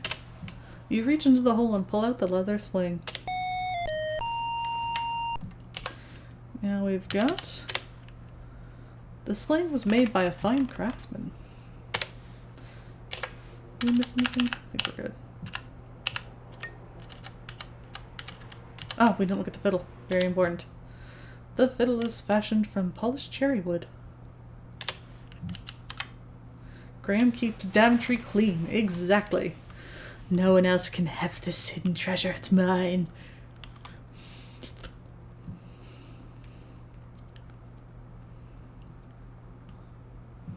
Alright, now my second least favorite part.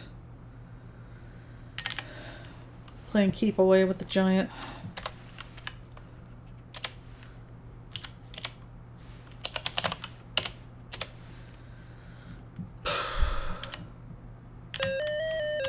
Just want to look before I get stomped.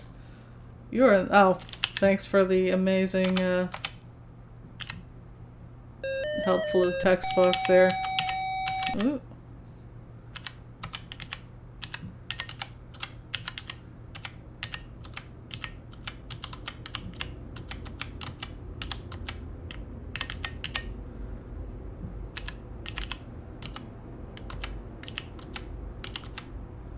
Okay, so far so okay. We're doing okay.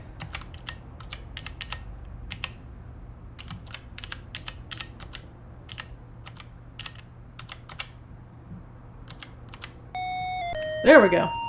First try. What luck, the huge giant fell fast asleep. Look at... I like it curled up like that. Look, giant. The giant is sleeping with a chest. Look, chest. The magic chest appears to have been fashioned from ebony and rimmed on the edges with gold. Take chest. Very carefully, you slip the magic chest from the sleeping giant's arms.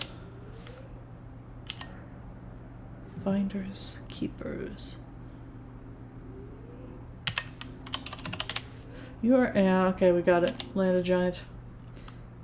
Well, damn it! Nah, I can't now.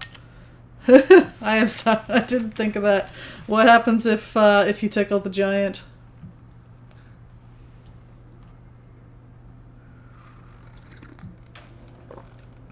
Oh, you can't tickle the giant? Okay, good thing I didn't reload.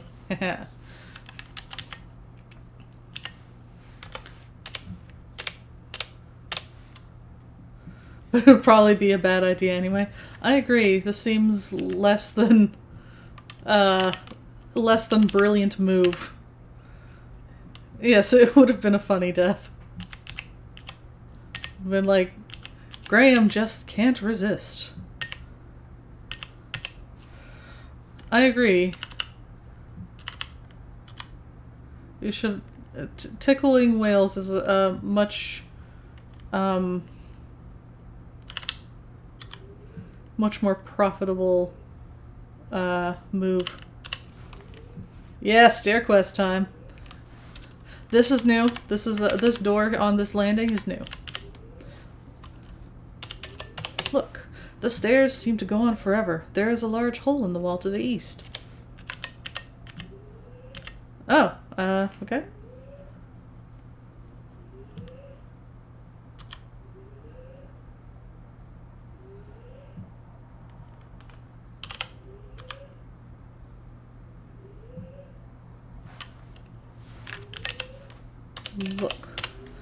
You are in a musty underground passageway. There's a large hole in the wall.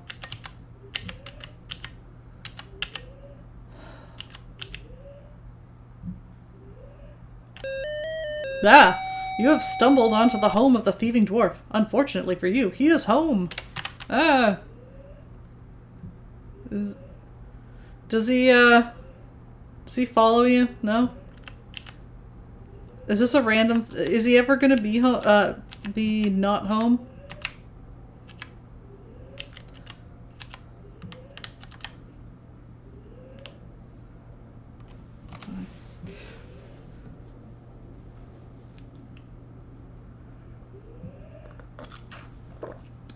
A dwarf is random?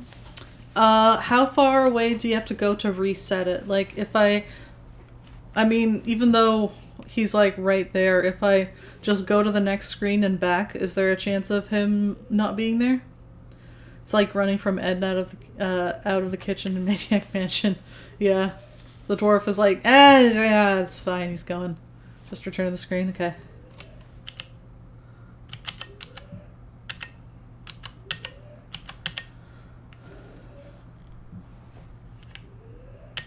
Yes! Like any of the other random monster appearances. Yeah, it's just... I wasn't sure if this one would be different since it's kind of an enclosed space. Ah, yes. It seems you have entered the underground home of the little dwarf. It is cozy with a fire crackling in the hearth. There is a trunk tucked away in the corner.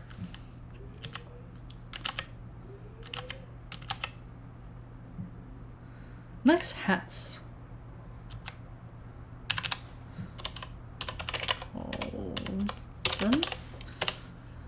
Would it really be... Could it really be the fabled Black Crohan? Nah, he must be thinking of some other Sierra game. Take Cauldron. You have no need to raise an army of Cauldron-born, so you decide to leave the Black Cauldron where it is. No, you fool! The dwarf shouldn't have this power. Hey, Neovenom, welcome to the stream. How's it going? There are a number of differences. I think most notably there's a lot of, like, improvements to just the like, interface improvements. Yeah, it's a spruced up version of King's Quest I. There are things like, reduced, dead ends, and, things like a general look command, which the original didn't have. This room is new. It's, well, it's a room from King's Quest II, but it's been added. You can get back your treasure if it's stolen, like you can in 2.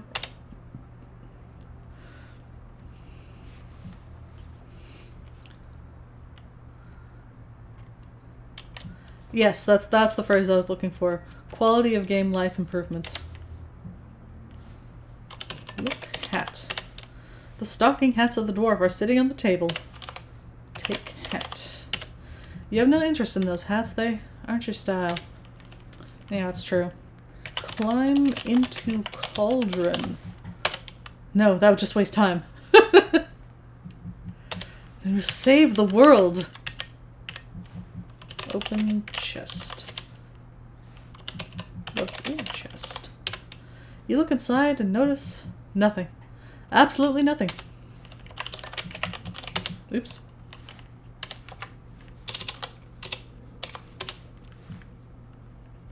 Have I ever played the VGA one? I have. I have now played almost all the fan games.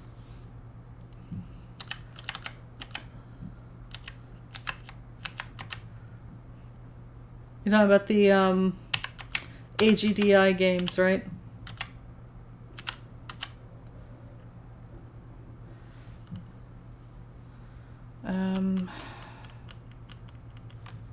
Let's save.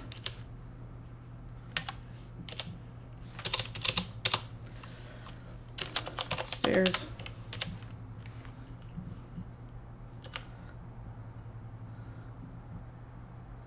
Yeah, it is a shame that 4 didn't get a VGA version. And yeah, that the developer passed away. I can't remember. Can you get out?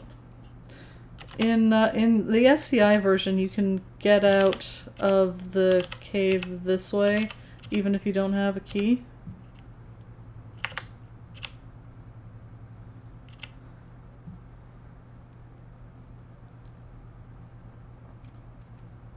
The VGA version? Yeah.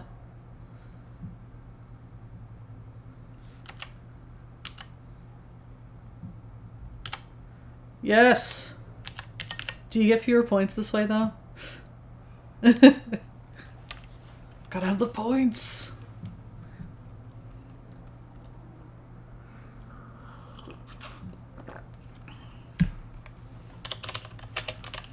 Look, door. It's the same description, but it's open now. Let's see. I have a whole list. I've played a lot of fan games. I played both VGA King's Quest 3s. There's 2 of them.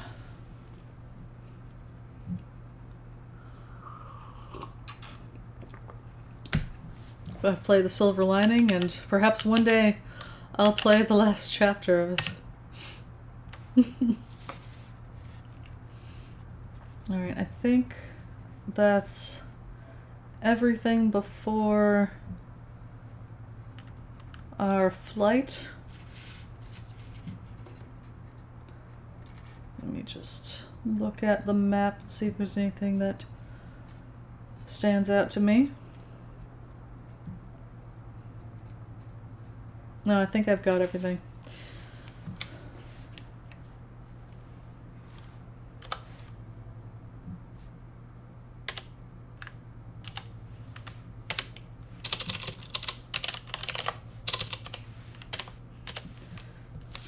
I am... Where am I? Here. I would like to be... hand-drawn map. On the back of a printer test page. That's how it's done.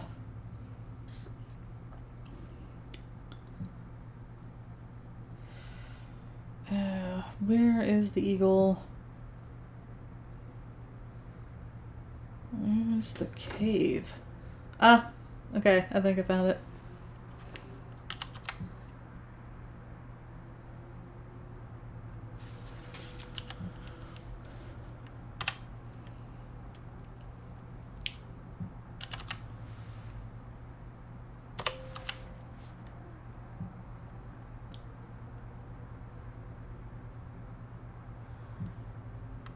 What's the shortcut key for jump? It is 0. Good to know. For no reason. Alright. I just found this part a little tricky.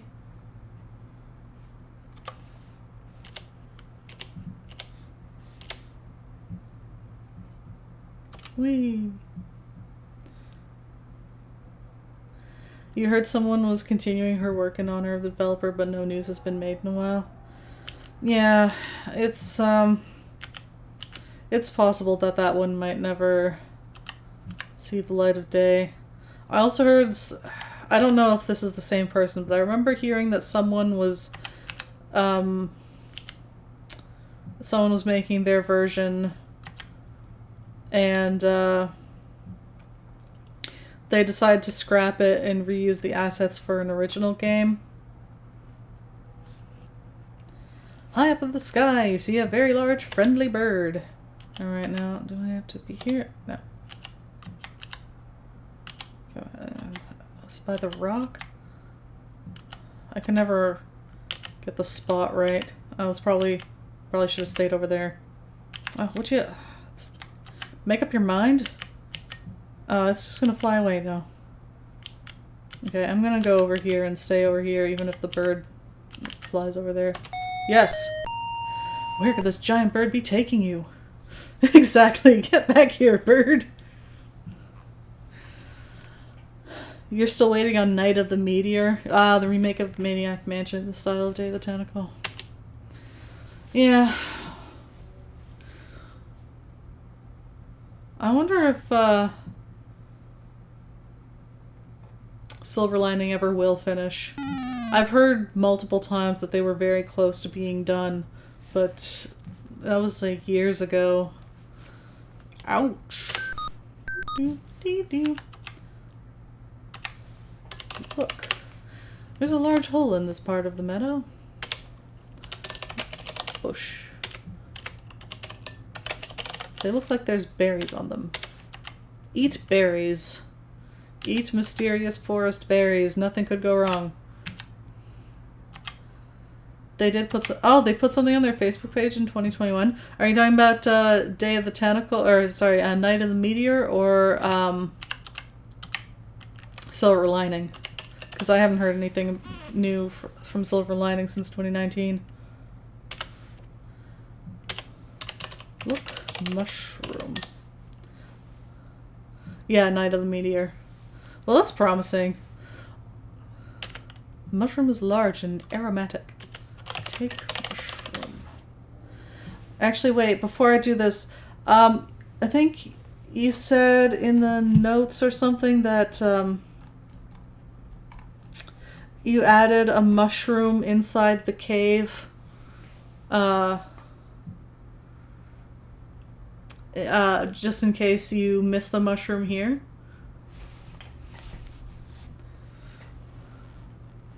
Do you get fewer points if you take that mushroom? Like if you skip this mushroom? Like, is the mushroom there either way?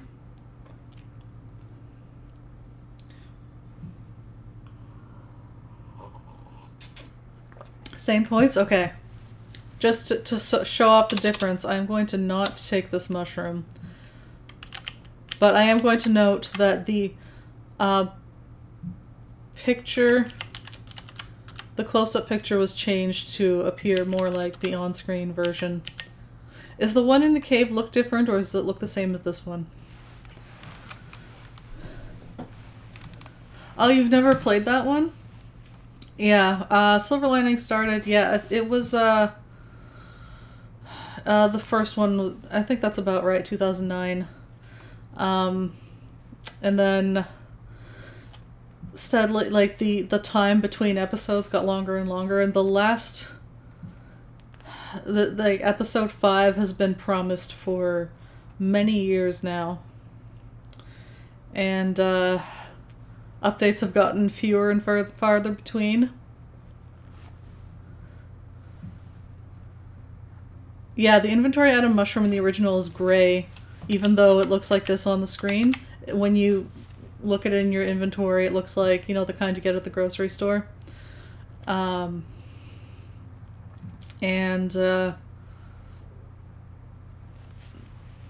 now it's colorful.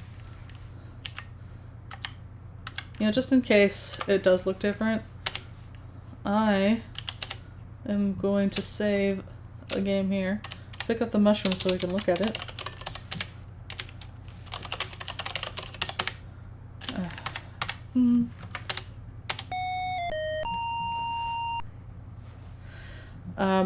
I remember this was when I was,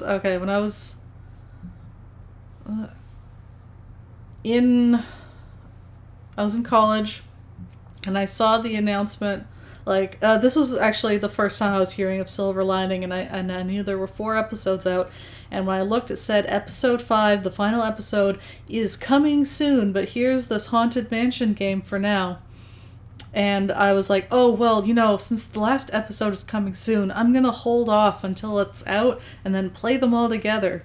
And, then I got really busy with school, and I just kind of thought I missed the launch. So when I started, like, I was getting ready to stream it last year, I was like, all right, let's, get all set up. And I'm like, wait a minute, it's not done. That was in like 2016 or something, and I was just surprised. That was me finding out that the game never got finished. Yes, coming soon. So now, that's what it looks like now. This is a large, colorful mushroom. 29.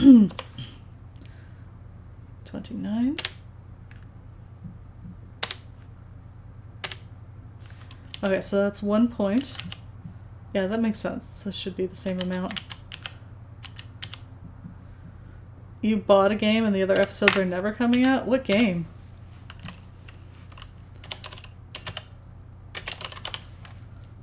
Fester Mud.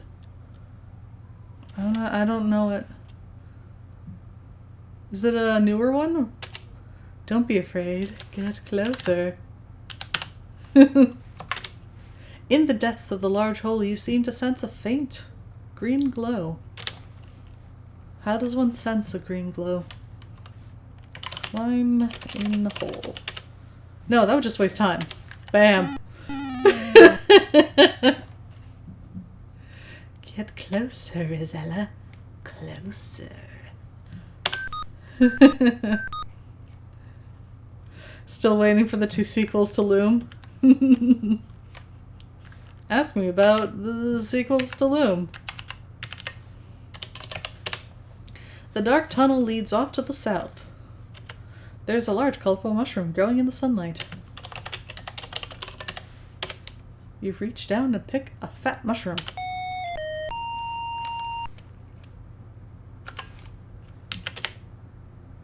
Yeah, colorful mushroom. Mushroom get. Probably a nuclear reactor down there.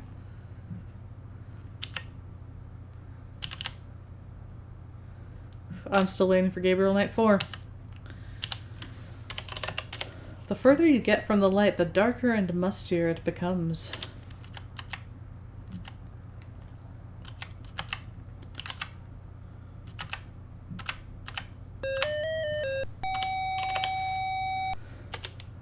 It is very dark and dreary. The rat seems to like it here. Talk to rat.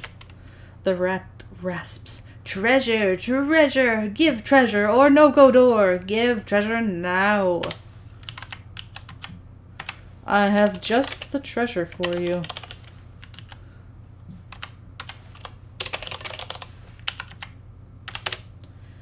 It appears you are afraid of the rat. You must get closer to give anything to this rat. Yeah, I like the count fingers joke. Is that ring the one ring? I think it might be one of the lesser rings that the books spoke of.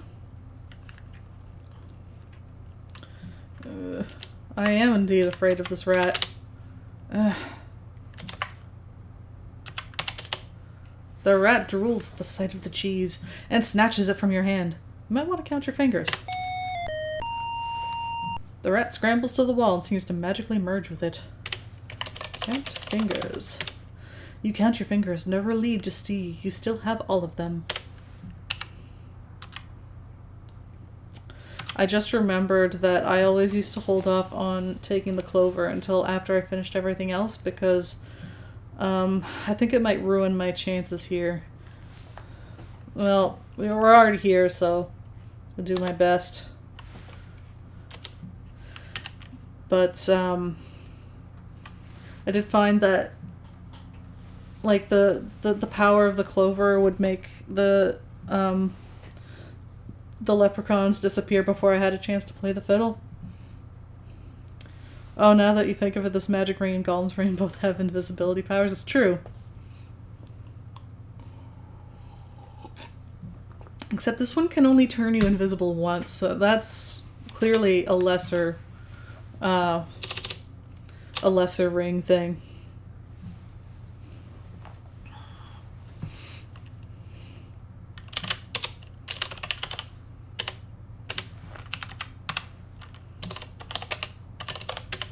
The door slowly opens. The leprechauns revere the power of the four-leaf clover. With it in your possession, they will leave you absolutely alone. This is what I was talking about. Play fiddle. Ah, you can play it anyway. Leprechauns love fiddle music. Have you ever seen such frenzied dancing? Totally involved in the music. They dance right out of the room. The best part is the fiddle flying in the sky. You're surprised you beat the King's Quest series? How many Moon Logic puzzles are in it? For me, I feel like King's Quest V is the worst for that, in my opinion.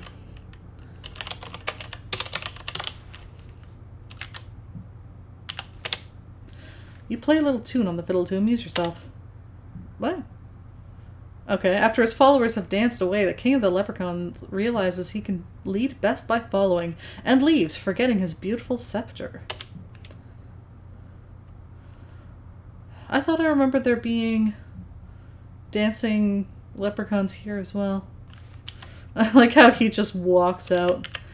This is another screen that was changed. The scepter and shield were redone on here to look more like, or was the other way around? Yeah, no, they're redone to look more like their close-ups. Yeah, that's how it was. Also, the carpet's color has been changed to a deep red instead of that kind of almost salmon colored red they had before.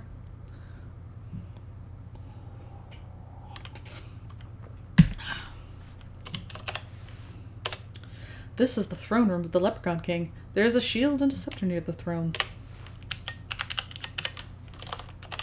Take scepter. Eagerly, you pick up the scepter.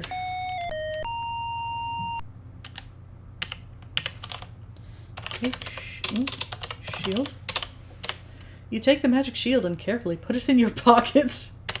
Yes, in the pockets.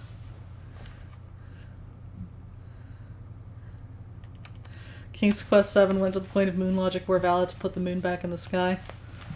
I like that bit, though. Ugh, I never did much like green cheese. It is made from titanium and edged with emeralds. Very pretty. What else? We got... Oh, I never looked at the chest. You admire the workmanship of the beautiful chest.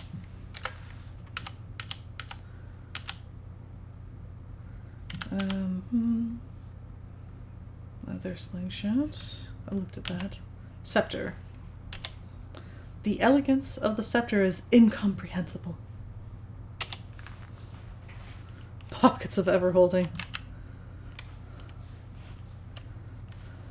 Yes, but King Quest V taught us important lessons like how to power up a depleted wand with moldy cheese. Indeed. Honestly, for me,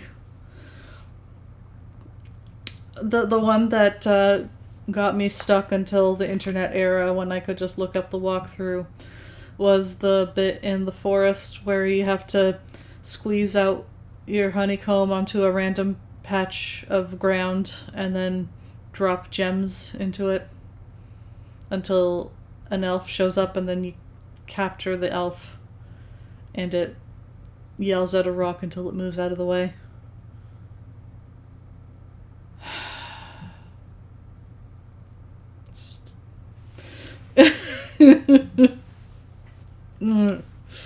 Sit on the throne. Oh. Yeah, it's there's a lot of dead end scenarios too. One of many dead end scenarios in that game.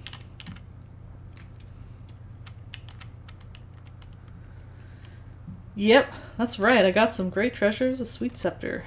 Graham is ready to be king. Is there anything this way? It looks like there should be, right?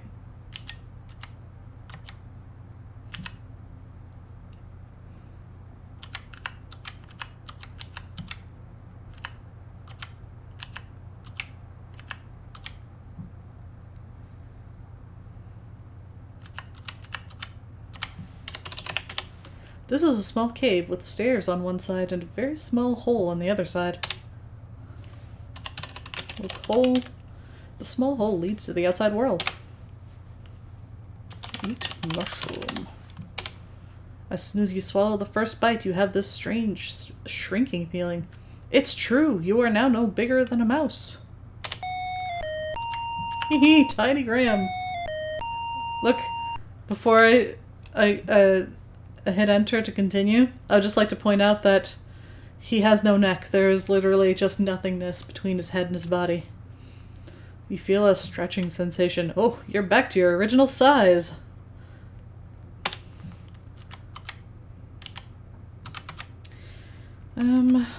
Let's see. Where am I right now? We're at the... Not the cave. Where's the...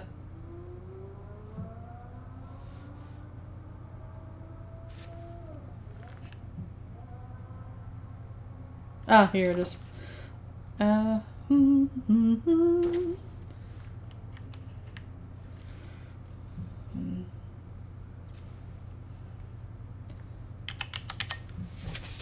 It looks like you made them out of the tiny Legos.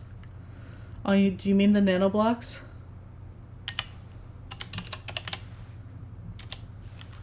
The thing in the background looks like, oh, what's that famous rock formation? That's flat on the top? Oh, I forget. Yeah, basically. Looks like a plateau, yeah. Which is weird because there really isn't one if you go that way. Can I fill the bucket in this river? And will I get points for it? I think that river is going too fast for me to step into it. A mesa, yeah. Especially strange in this environment. Okay. I don't think this was the best direction to pick. That's fine. Get some tasty moat water. I need a body of water that is... I'm not afraid of accidentally stepping into and drowning. Here we go, perfect.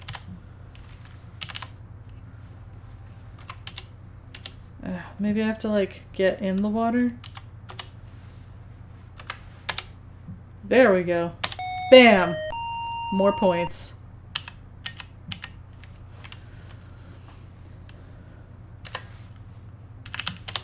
Yeah! Alright, now I've, actually kind of lost track of where I was. Oh, here's the cave. Perfect.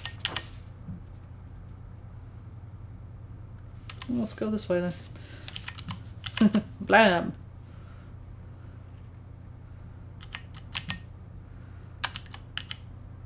Yeah, there is water in the bucket, dear Liza. I guess I was wrong. I fixed it good.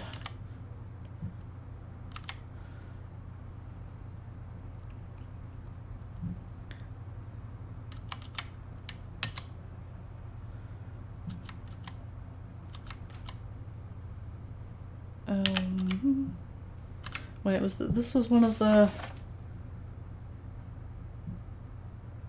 Yeah, I couldn't pass this way. I'm just gonna go back up one.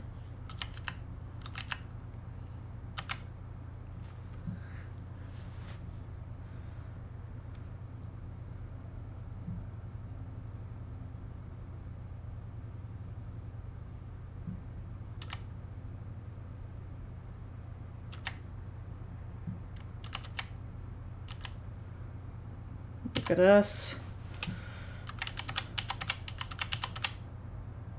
Our quest is almost at an end.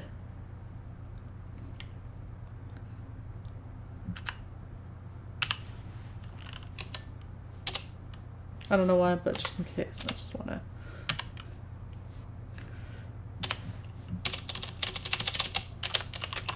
End.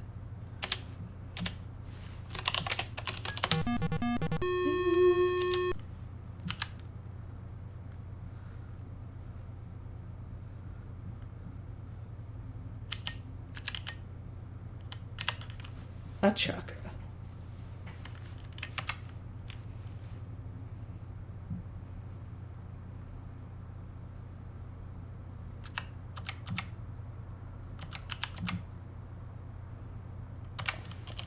Bow. Oh, I'm a point short. Oh. Not a true gamer. When you bow to King Edward, his pleased smile warms you. You move aside as the king steps from his throne. As you approach the throne, the king himself rises to commend you for a job well done. Oh! The king proclaims in pain. Ah! Just make it as comical as possible, thank you. From the seemingly lifeless king, you hear these words. Well done, Sir Graham. You have been a good and faithful servant. Your reward is well deserved. My kingdom is now yours, but, you know, I would have been way more impressed if you had one more point. Yeah, I did. I gave them the empty bowl and then filled it in front of them, yeah. Yeah, that is different in the SEI version. You get different text, though. It's very clear that you didn't do it right, because you get the fiddle, but the woodcutter is like, well, I guess we get to have one more meal before we starve to death. Thanks, I guess you can have our fiddle.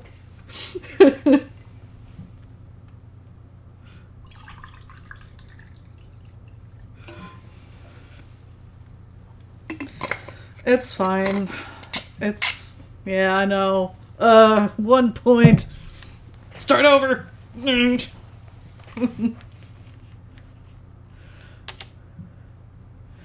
With those words, King Edward the Benevolent dies. The experiences of your quest will be invaluable to you as you begin your reign as King of Daventry. Time to speed at 100% this game. Yes.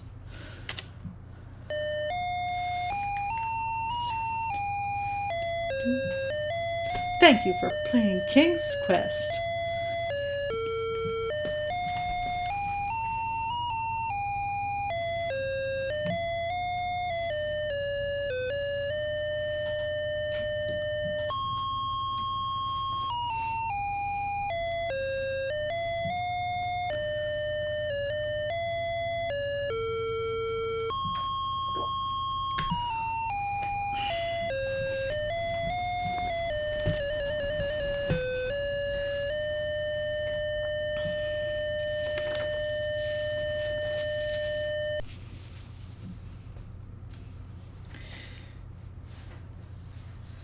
There is Michael Knight in the credits, but you think it's just a joke? I do see that. Yeah, probably. Interesting. Unless there's a real person.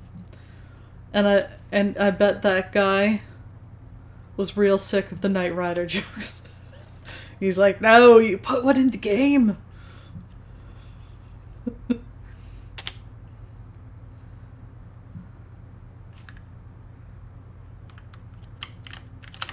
I think it was just on this screen until I quit.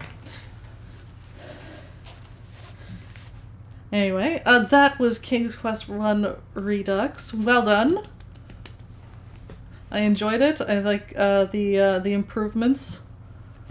The mushroom was a nice touch. The removing of that dead end. Well, thank you for making it.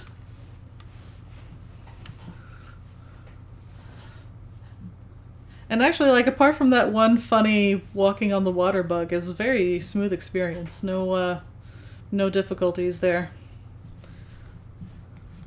And that one was, like, more funny than, like, an actual problem. Alright, let's move on to the next one. I did get another message from the developer of Old King Graham. Just a couple... if you come back to it, you should add the duck swimming on water. Yes, I agree. I think it would look super cute.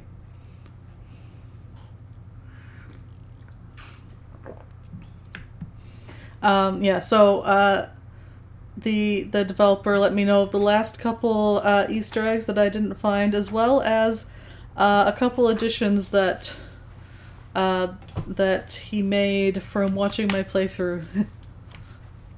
I'm an influencer. King's Quest influencer.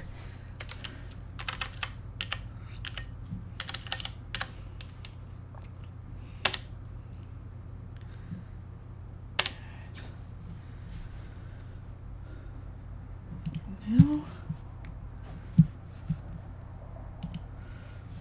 I'm gonna change the title, but I don't, I guess I'll just leave the game the same since Old King Graham isn't in there.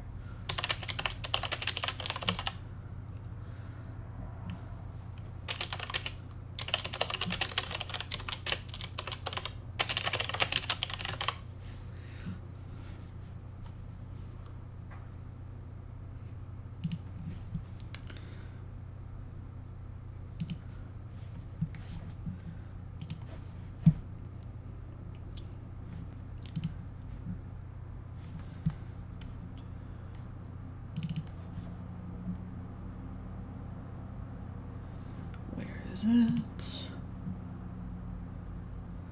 For some reason, the Chrome window in particular usually doesn't like showing up in the window capture list, and I have to remove it and re-add it like every time.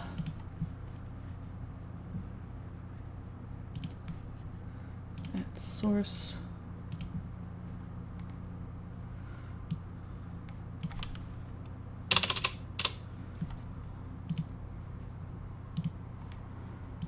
That's the one. Pardon. I'll be back in a moment. Here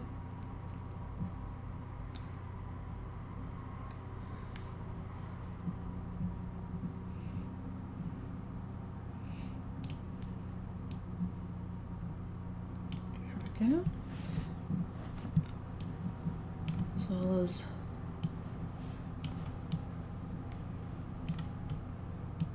Yep, not every dang time.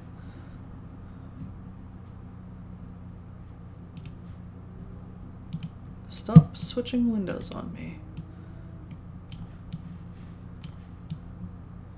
Alright, that's, ooh, pretty good. Not bad estimate.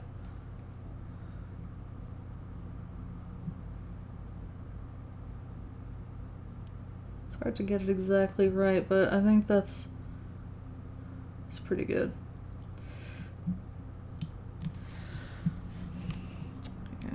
Started.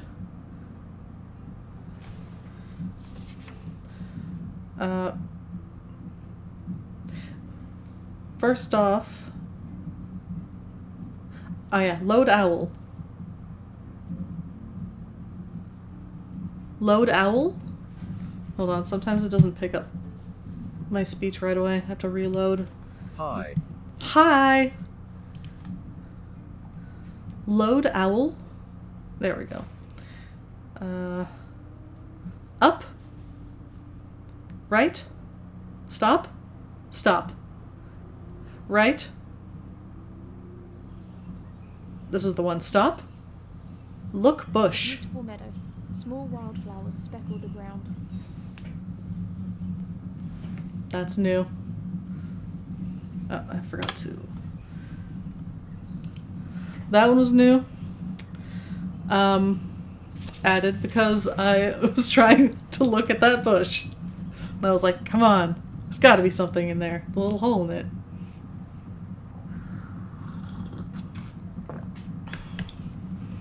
Okay, so that's one. There was also... It's just faster this way. Load demon.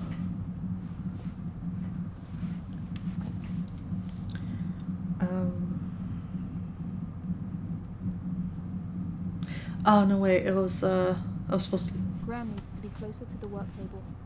Pardon, I meant to load a different one. Hi. Load cookie. Stop.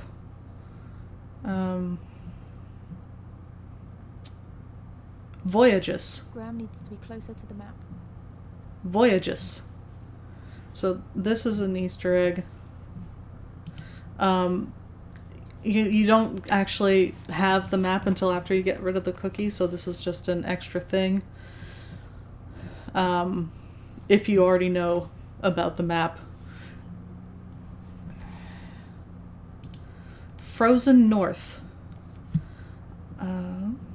I'm actually gonna have to mute the game here because unfortunately on the next screen a song starts playing, which got my stream muted last time, so I'm just gonna mute the whole thing now. Right.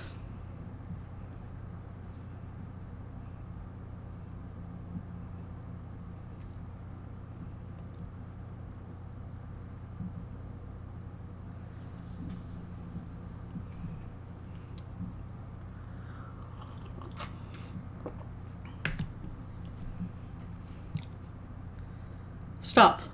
Look.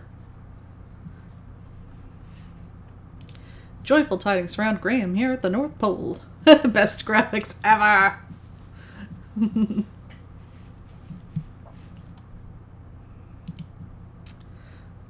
Right? Right. Go to Santa. Talk to Santa? Hello there, young man. Talk to Santa. Have you been good? Give cookie.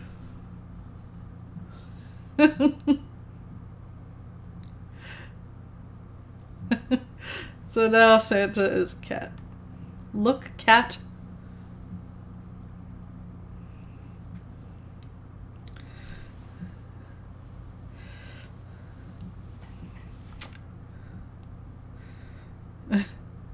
It's a little hard to read all of this stuff because it'll then respond to what I'm saying as I'm reading it. But he said the grail is yours, and I think that might just be a holdover from, pardon, the part of the game where you usually play to get here at the very end of the game, and you say that you've been good, and you get a present, and it's the Holy Grail. And the cat has a little Santa hat. It's perfect. Alright, there's another Easter egg with the cookie. Oh wait, let me unmute.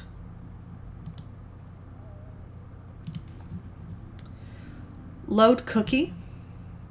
Stop. Eat cookie. Oh, Graham, look at what you've become. Just to become human again, speak the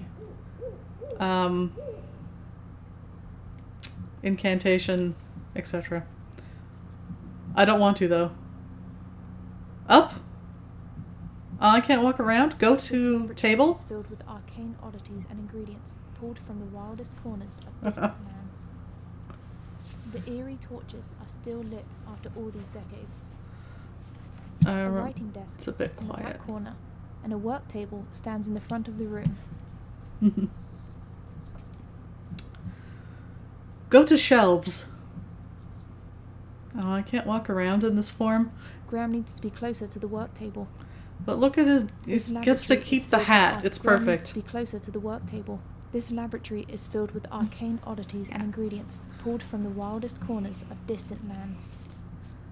The eerie torches are still lit after all these decades. A writing desk sits in the back corner, and a work table stands in the front of the room. But wait, there's more. Hi. Hi. Load demon. Okay. Go to map.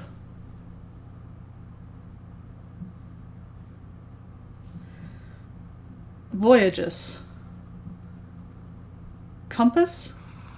Yes. Look. The cardinal lion keeps watchful eyes on the happenings from every direction. Graham had heard legends of the creature living off seawater and sunlight.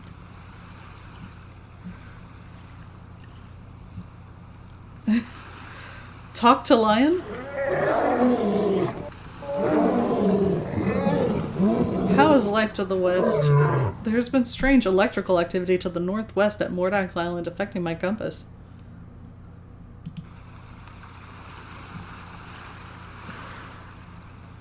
What's this? Talk to Cedric? Morgash has not been here.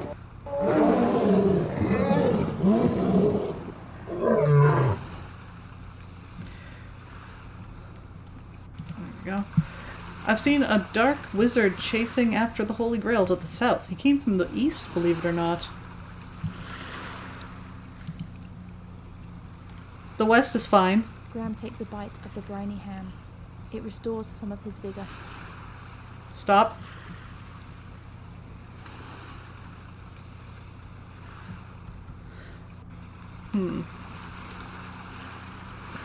Take ham? Take ham? Graham picks up the ham. Alright. Stop. Talk to Lion?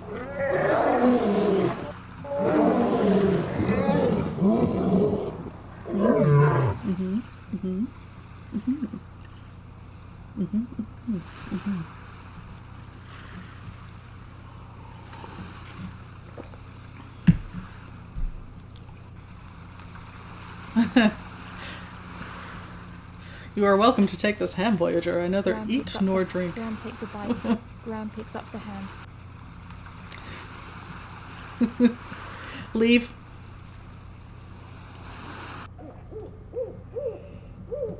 Nothing surpasses knowing you're moving in the right direction. That's right. Move away from the magic spot on the floor. Go to map.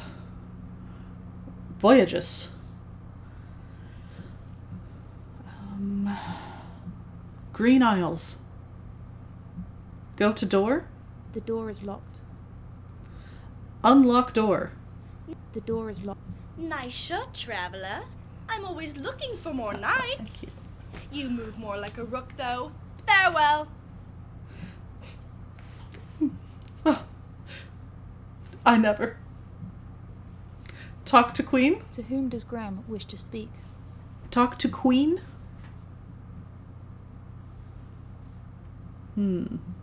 Talk to Knight. Talk to Knights. Rats. Go through door.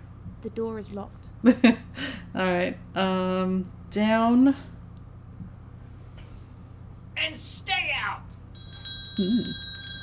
The bell pepper rings upon Graham's arrival. Talk to To Ladybugs. whom does Graham wish to speak?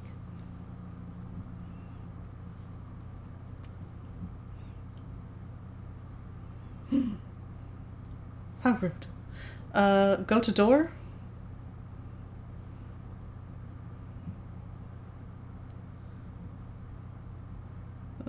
Go on. You can do it. Yeah. He needs a little help there. Left. Left. Left. Come on. You can do it, Graham. I believe in you. Oh no, he's magnetically drawn to the wrong spot. Left. Go to door. Go to door. Go to Ladybug. Leave. I hate it when this happens. It is a little buggy, but... oh, wait, yes. Okay, he got unstuck. Good night, Edenwaith. Thank you for making King's Quest I Redux. Stop. Stop. I'm just gonna pause while I... anyway, good night and have a good rest. Down. Down. Left. Easy, buddy. Where do you think you're going? Left. Vultures are sleeping over there. Up. Yes! We escaped! Right? Right. Okay, stop. Voyages. But what just happened? Voyages. Uh-oh. Another bug? Voyages? Ludor. Huh. Stop. Unlock door. It's too drafty in this house. It's not windy enough in here. Feels just right to me. Stop. Stop.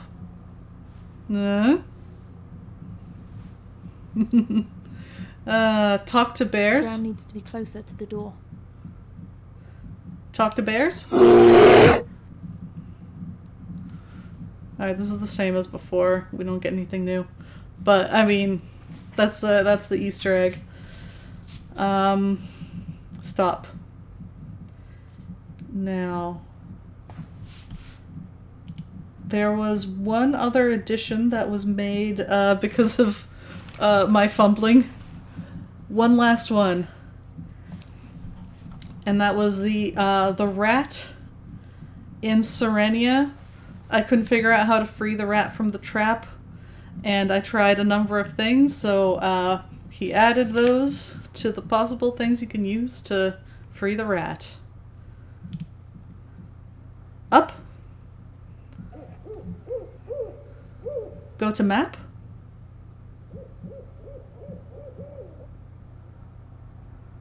Voyages. Serenia. Down. Go to mushroom. Take mushroom. Right. Go to tree.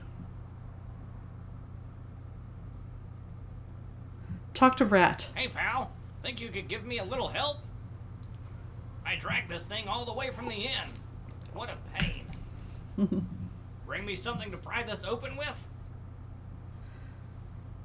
Give pickaxe. Yeah, that's me. What a relief. I'll tell you something as a favor. I heard some thieves at the Serenia Desert Temple say some magic words to get in. This is top secret now, okay? Open sesame. Tell no one. And that is it. That was everything. We have now seen everything. So that was a little interlude. Now, a couple last things before we can do a little bit of King's Quest IV tonight.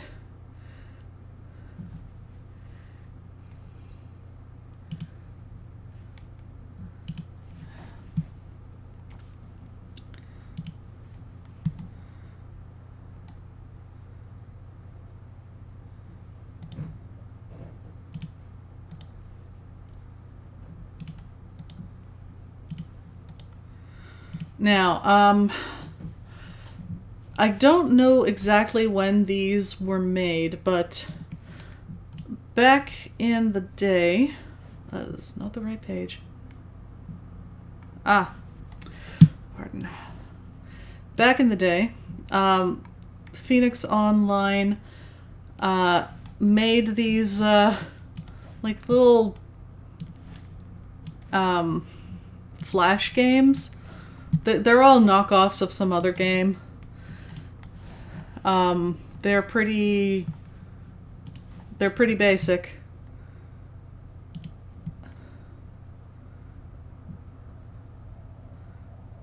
Pardon. It's not capturing, hold on.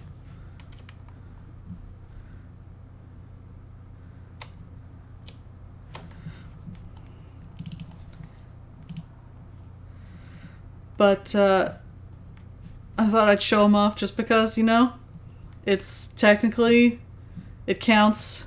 It's King's Quest fan games. And once again, I need to remove window capture and re-add it because, you know, why add an easy way to refresh your list of sources?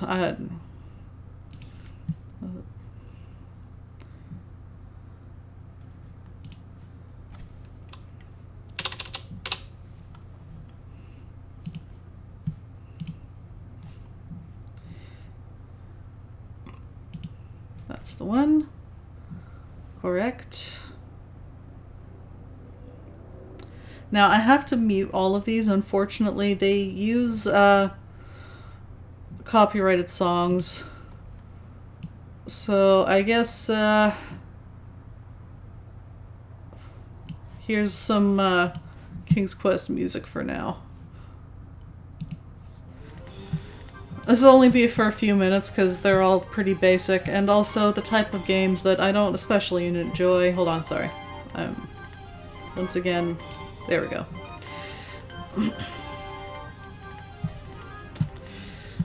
This is Sneaky Genie. It's Snake, except it's the genie from King's Quest VI, and he's after mints. And I am picking the slowest speed because, again, I'm not good at it. And when I was testing it out, the controls felt just a touch sluggish.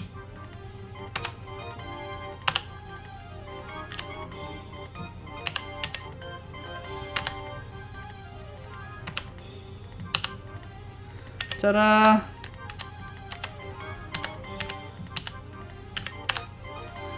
Oh, it's right in the corner? Rude.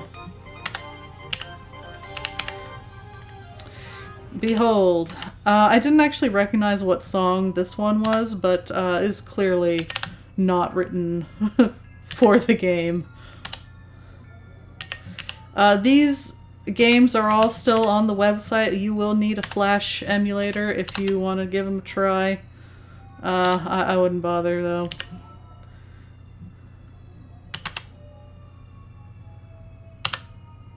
No, I'm doing better than I did last time.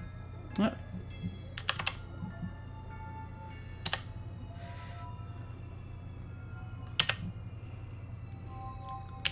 It's at least somewhat forgiving of the hitbox.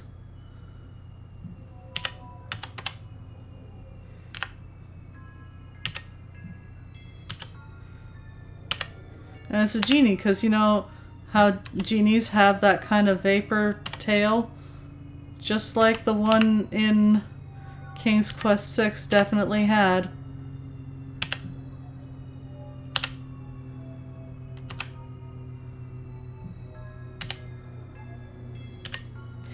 Anyway, I'm since I'm actually doing better than I did last time, I'm kind of thinking of letting myself die on purpose, because this is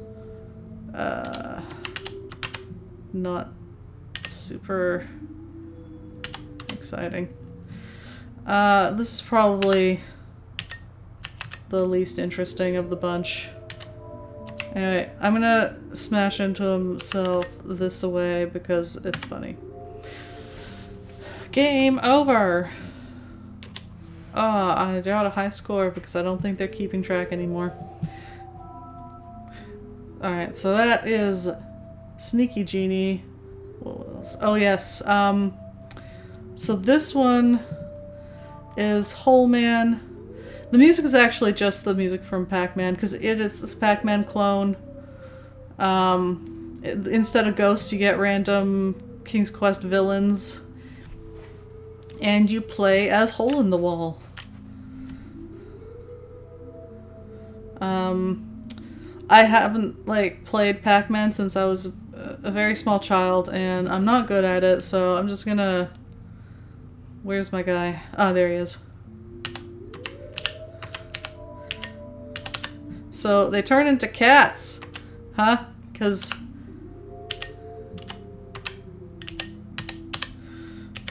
Yeah. See, I'm just no good at this. I also keep missing single ones, just like... God damn it.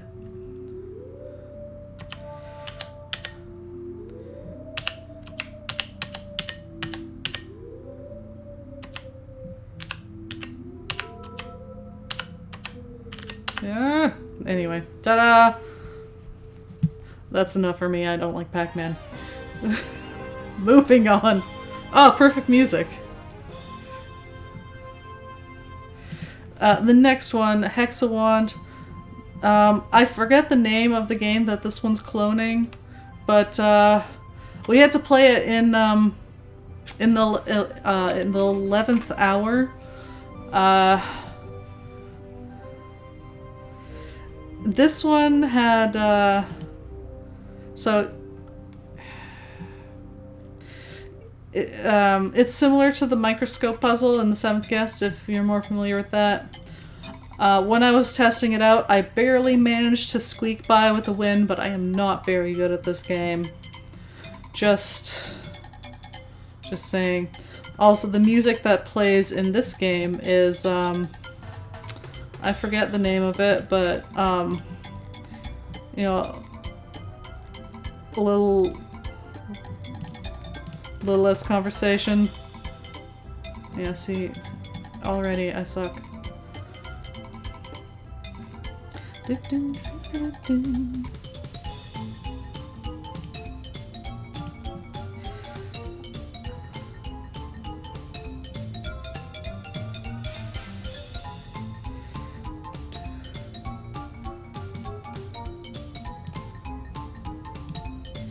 And then she's gonna jump over with that one. Oh, it was not the move I was expecting. It was actually...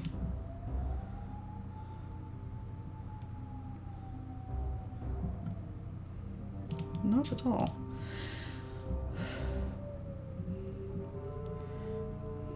Alright.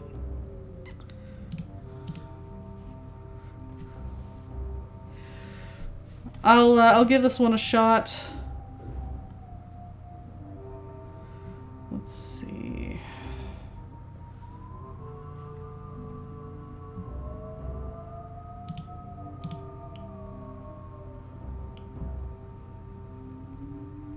And now here.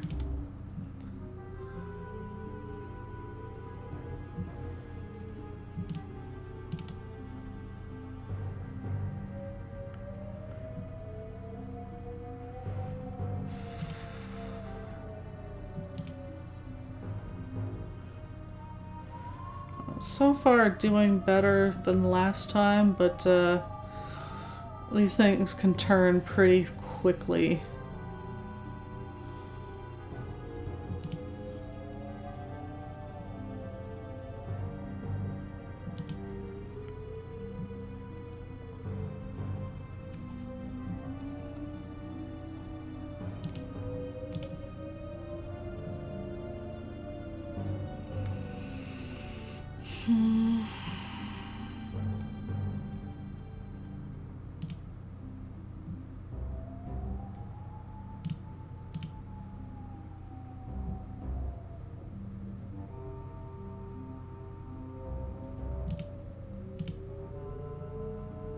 Try and decide which one to move over.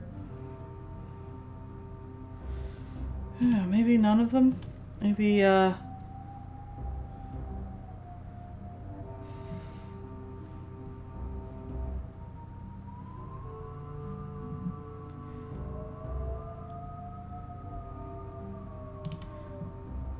this one.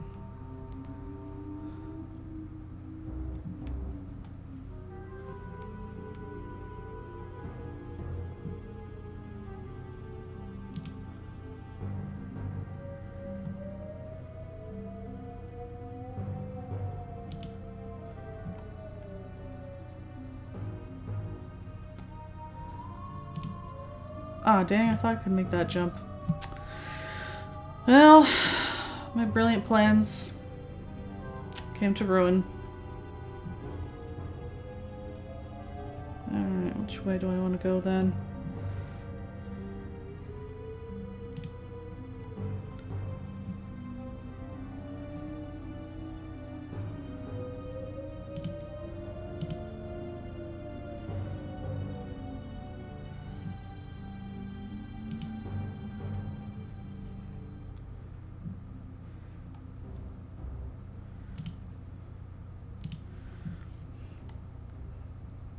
Still barely squeaking by with a lead.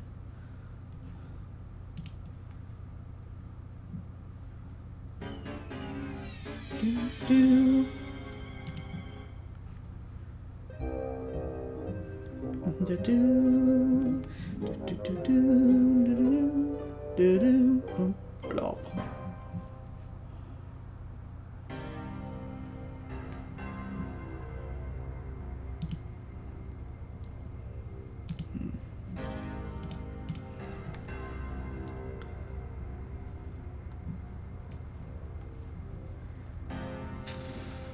boom, boom.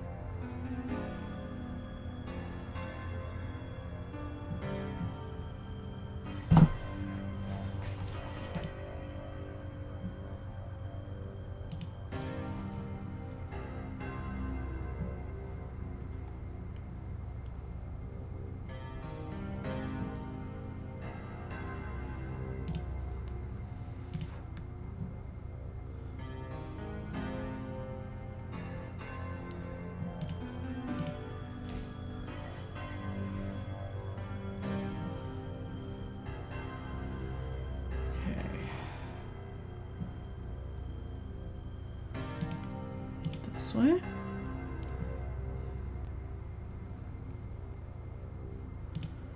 Still scraping by with the lead.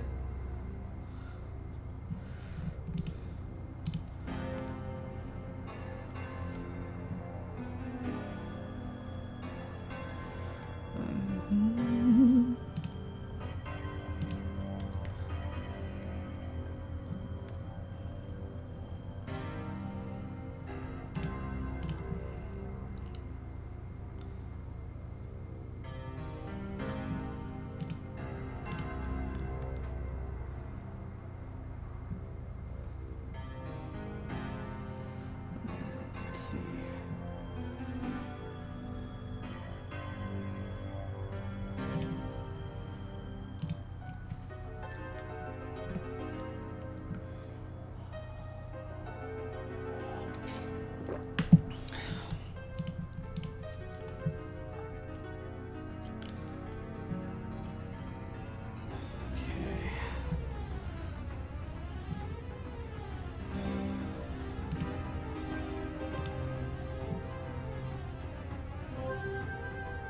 I'm doing much better than last time. Okay.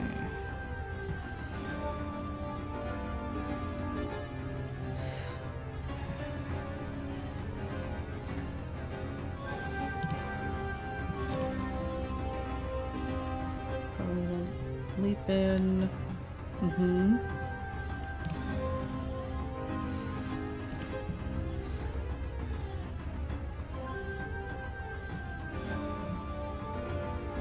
And yes, trounced her. I win. All right, that's enough of that one though. I wish I'd done that as well as that in 11th Guest. Maybe the AI was a little easier on this one than the one in 11th Hour and 7th Guest. Similar idea. Last is King's Quest Pong. This one plays Seven Nation Army for some reason. It's gonna have this one's hard because it's really easy to accidentally mouse outside of the bounds and then the paddle stops moving. But actually I'm gonna zoom out a little bit so it fits better. There we go. Starts off slow enough. There's going to be random backgrounds from King's Quest and the Pong not the paddle. What's that the ball is going to change to there. Now it's King's Quest 1. It's going to get faster. And tends to be a little forgiving about that, like that one before I should probably have died, but it didn't count as a death. But it gets too fast for me. I'm not especially good at this. I got to like some kind of bonus round when I was trying it out, but I don't know if I'm going to be able to do that again. It was pretty tough, and I don't really feel like trying over and over until I get it, because I feel like we've mostly seen what, you know, most of what it has to offer.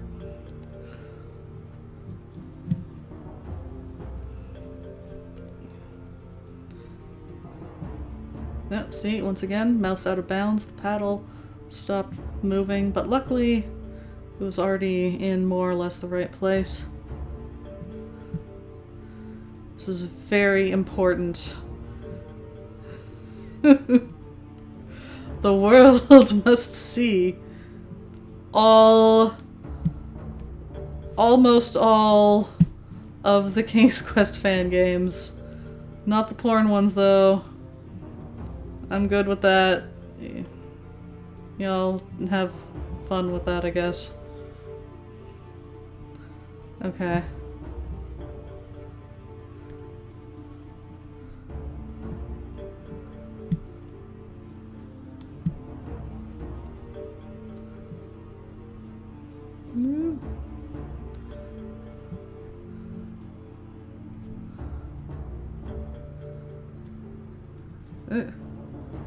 This is too fast. Oh, I actually made it to the bonus round. Okay. This is where I can't even imagine what I'm supposed to be doing here, but ta-da. Like, it's, this is ridiculous. Ta-da. High score. Yeah, I'm glad you made it. I'm glad you could see King's Quest Pong. Anyway, good night, Nemo. Thanks for hanging out. Oh, you got a shout out, right? Did you get a shout out? You know, just in case.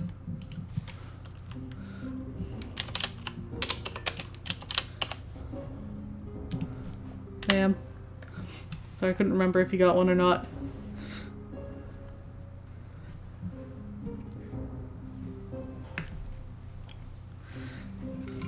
You're welcome.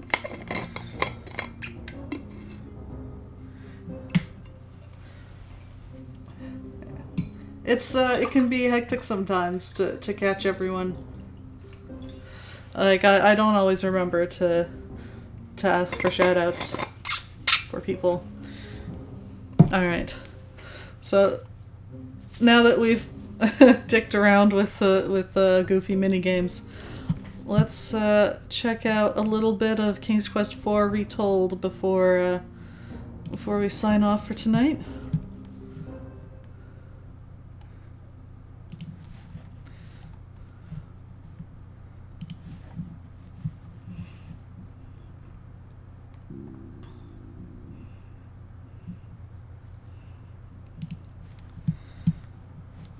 No, thanks. Wrong thing. Pick a different thing, please. Let's just hide that for a second.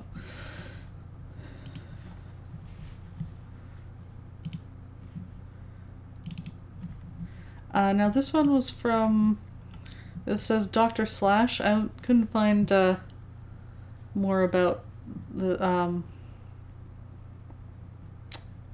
this person, but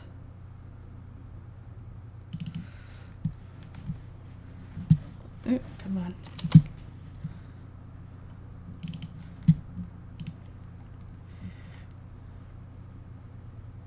Once again, I think this may be a record for the number of times I've had to remove the capture and re-add it in a single stream.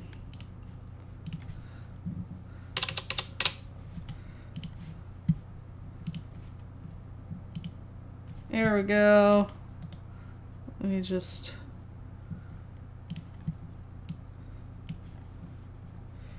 And put that under my face. There we go. Oh, and change my stream title. Sorry, there's some eerie sounds happening outside. I'm sure it's all fine and we're not haunted at all.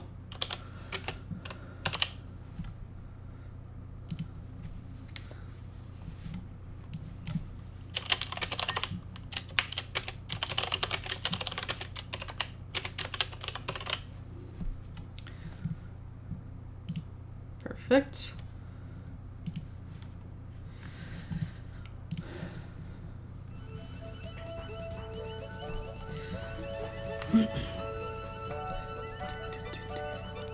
So this is a fan remake to make King's Quest IV a point and click. It's the same graphics. It's not updated to look like VGA stuff like the AGDI remakes, but point and click interface, and you have the option to play with the time limit and dead ends removed.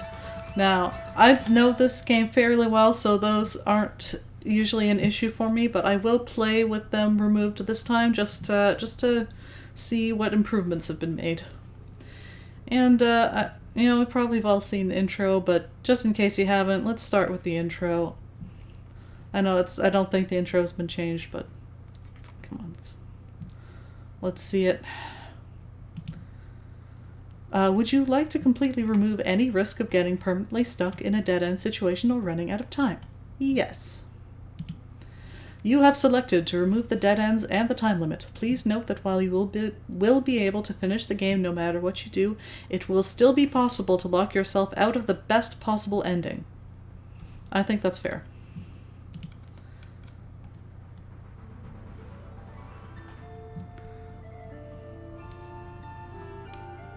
Oh look, there, he's altered the credits to add himself in. That's good.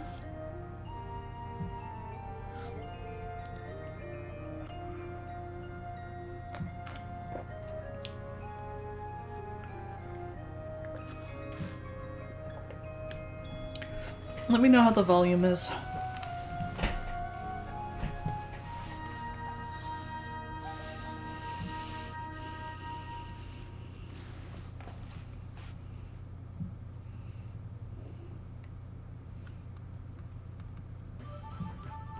With the return of his long-lost son Alexander and the rescue of his daughter Rosella from the terrible dragon, old King Graham decides it's time to pass on his adventurer's hat to younger blood.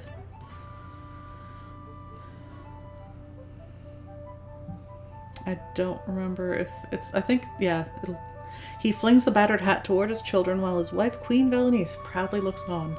Yes, the text boxes will not wait for you. Important. No getting sidetracked. The hat arches through the air.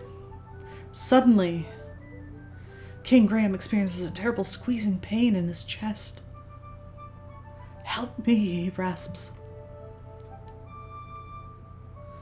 The adventurer's hat lies unclaimed upon the floor, forgotten.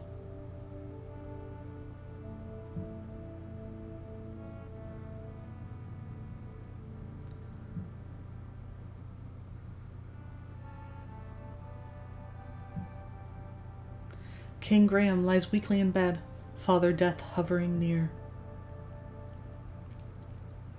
Grief suddenly overwhelming her, Rosella runs from the room. "Oh, Father," she sobs, "you're still young. Should have many years ahead." Oh, okay. "Do you really mean that?" a soft voice asks. That was not a lot of time. Rosella looks up but sees no one. Who's speaking to me? Oh, now I've got all the time in the world. "I am," the voice says. "Look in the magic mirror."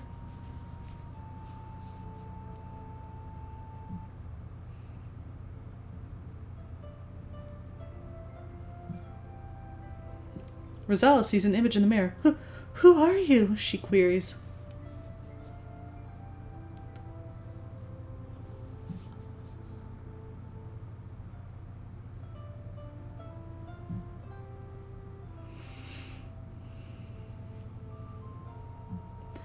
"I am the fairy Genesta. In my land of Tamir there is a remarkable tree. This tiny tree needs 100 years to bear a single fruit. But this is no ordinary fruit, for if a person were to eat it, they would find that good health and well-being would be theirs for many years."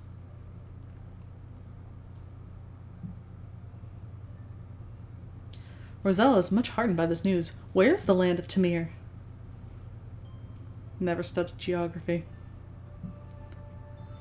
Genesta smiles. "Tamir is very far away, but with my magic I can bring you here."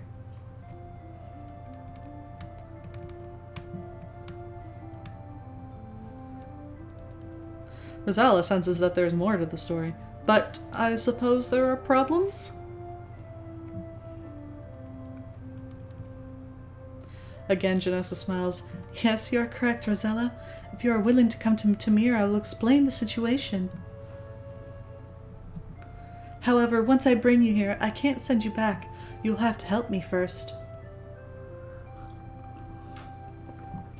Confused, Rosella says, I don't know. What if I can't help you or find the tree?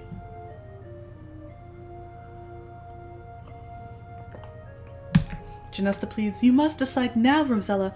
My powers are growing weaker by the minute. Now the fairy that is but a faint glimmer in her voice, barely audible. If you care for your father, say yes now. And suddenly, she's gone.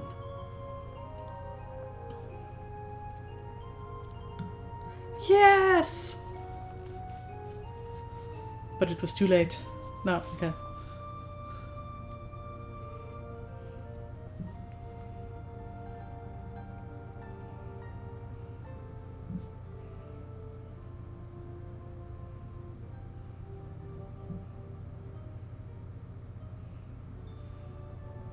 The lovely fairy speaks. I am the fairy Janesta. Welcome to Tamir. Rosella looks awestruck at the fairy. She is stunningly beautiful, but there is a certain sadness to her.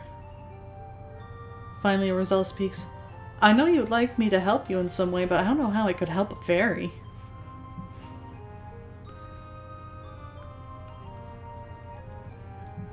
Janesta looks sadder than ever. You're wrong, Rosella. You see, I'm losing my magical powers. Yesterday, as I was strolling through the woods, Lilot, the evil fairy, caught me unawares something. The fairy says she yanked it from my neck and raced away, screeching with laughter. Immediately, I felt my powers diminishing and my body weakening. I will die in 24 hours if my talisman is not returned.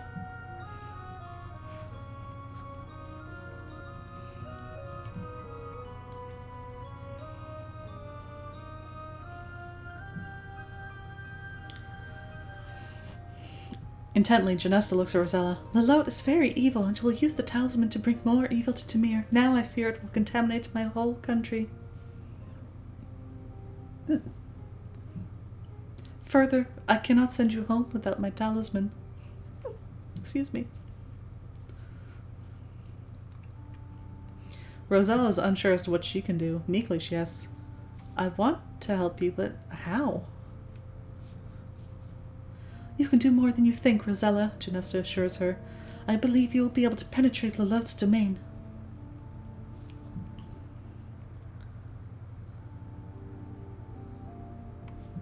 Suddenly, Rosella remembers the tiny tree.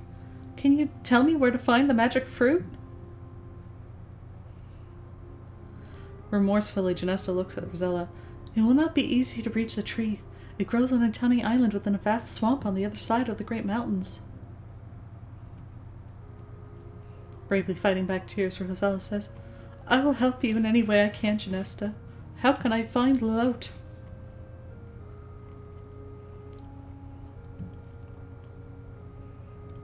The beautiful fairy points eastward.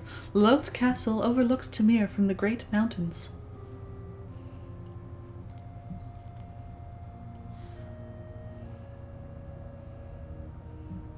Janesta looks weaker as she says, There is not much more I can do, Rosella. As it is, it will be difficult for me to fly home again. One thing I must do for you, though. I shall disguise you as a peasant girl so as not to attract attention.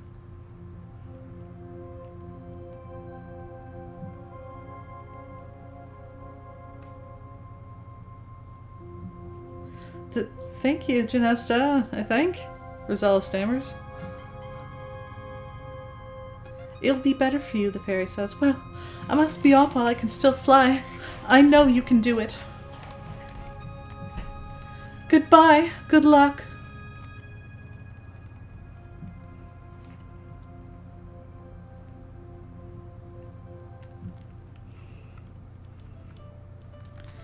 I mean, what assurance do we have that Janesta is the good fairy other than the fact that she's pretty and we talked to her first?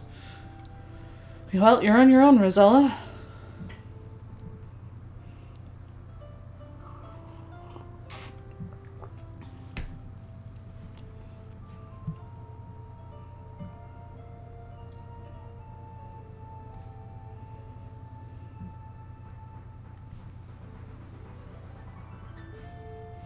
Oh, the music's still going.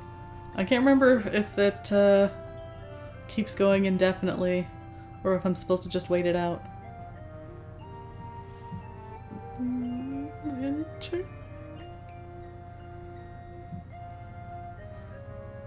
Kinda doesn't sound like it's wrapping up soon. Is all. No, wait.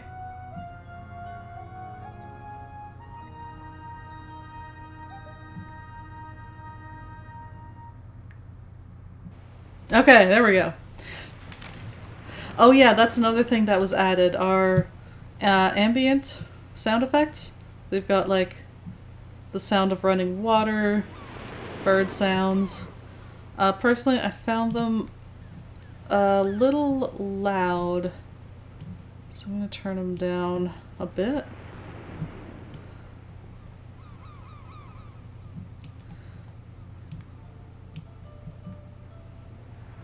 I think sound was good. That's like, yeah. Let's see. How's walking? Is this good speed? Maybe turn it up a little bit. Oh, that's a bit too much. Okay, I think that's good. Anyway, let's look around. The bright blue sky seems to merge as one with the vast ocean before you. Oh, and the text boxes are updated. They've got this pretty border. The wide blue ocean disappears into the horizon to the west. There are not many trees around here. I tried looking at the seagulls, because you can look at the birds in the original, but I'm just not quick enough. Can't catch the pixels. A green meadowland dotted with clumps of wildflowers leads eastward.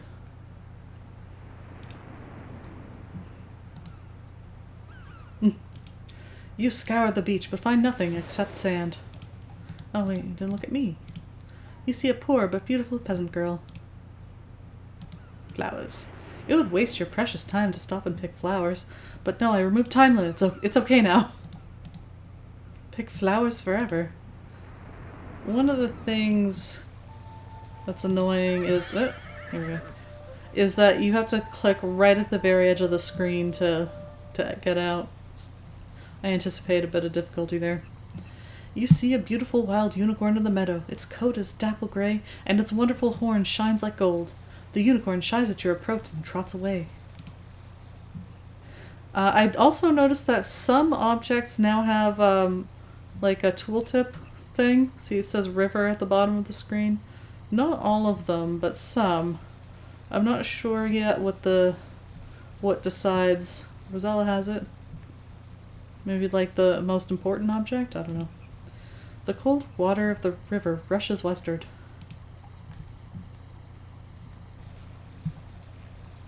Anyway, let me know how the sound levels are.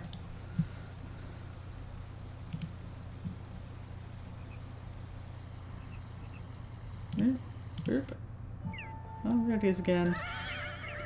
That's the horse sound effect. It sounds like the same one that they used in King's Quest VII, among other things. The trees are numerous in these woods. Small low-lying bushes dot the pretty meadow. Wildflowers grow among them. You are wandering through a thick wood. You hear birds chirping from the many trees.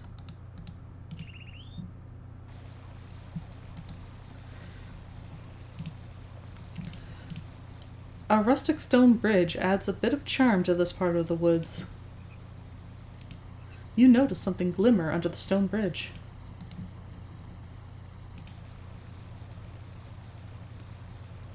You kneel down and peer under the bridge. Aha!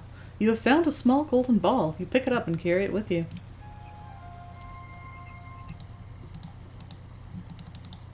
Ah, I keep over-clicking. Okay. Excuse me.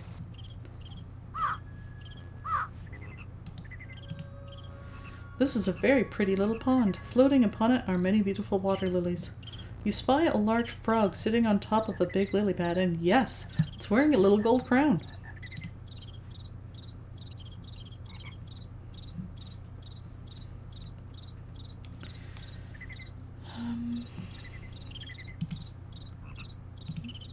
The large frog stares back at you with big bulging eyes. Now we've got an inventory window. I like the little borders around the object. I think, if I remember correctly, you can't see this one particularly well because it's under my face, but I believe this matches the picture when you would look at your inventory in the original. Like, I'm pretty sure the borders were there and everything. And then it just shows up when you hover. It'll show up better when I get more objects.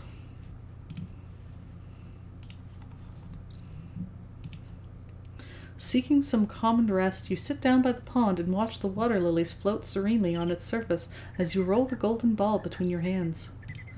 As your mind wanders off, you accidentally drop the golden ball into the pond. From atop a lily pad, a large green frog leaps into the water and disappears from view.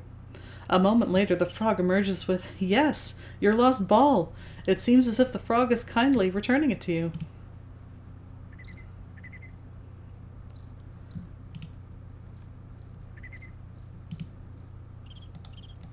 And now I'm actually going to pick up the ball.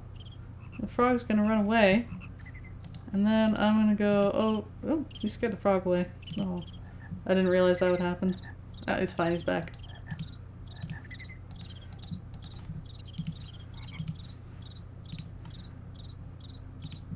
You accidentally drop the golden ball into the pond once again. From atop a lily pad, a large green frog leaps into the water and disappears from view. A moment later, the frog emerges with, "Yes, your lost ball." It seems as if the frog is kindly returning it to you. I like that the first time you drop it by accident for real. It's the same. Squinching up your nose in disgust, you catch the large frog and hold it in your hand. It stares at you with its big bulgy eyes and wobbles its throat. So this this part's cute. You know what? I'm gonna temporarily hide my face so that you can see this better, but look at it. It's in your inventory.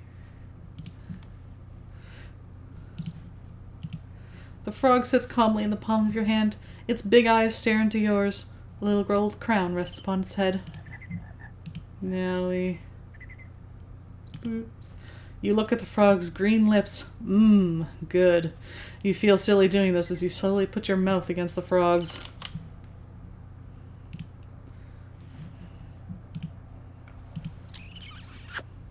Suddenly, the little green frog changes into a handsome prince. "Who are you?" the prince demands. "I thought you were supposed to be a princess. Why, you're nothing more than a peasant girl." You blanch a bit at that remark, but say nothing. "What, you have a problem with peasants too, Rosella?"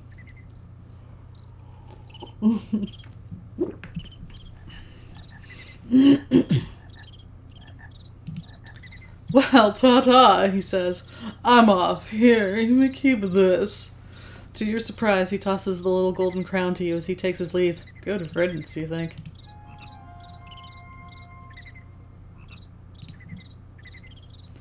Taking my ball back. Asshole.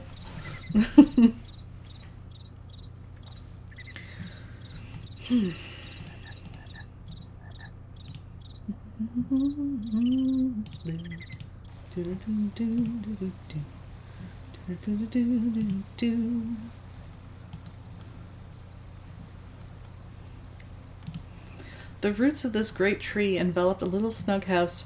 Smoke lazily curls from its chimney, and an old rustic water wheel rests beside the river. This is like my favorite. I love this. The cold water of the river rushes westward.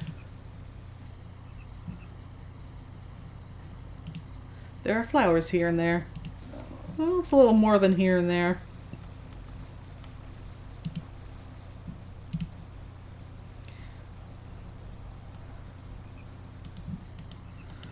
Now here, just realized you can't knock on the door, can you? It's a small wooden door.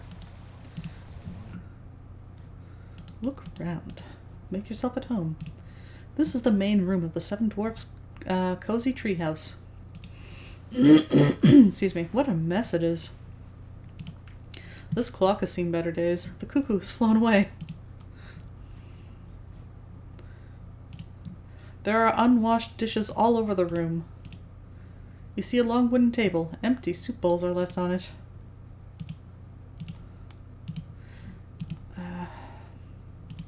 You see a pot of soup bubbling over a cheery fire.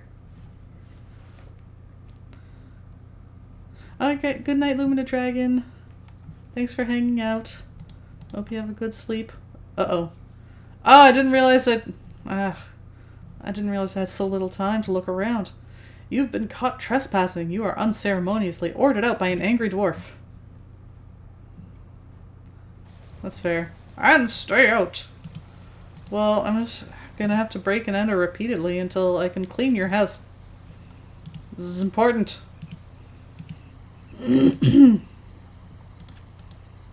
Also important is that I look around at all the things.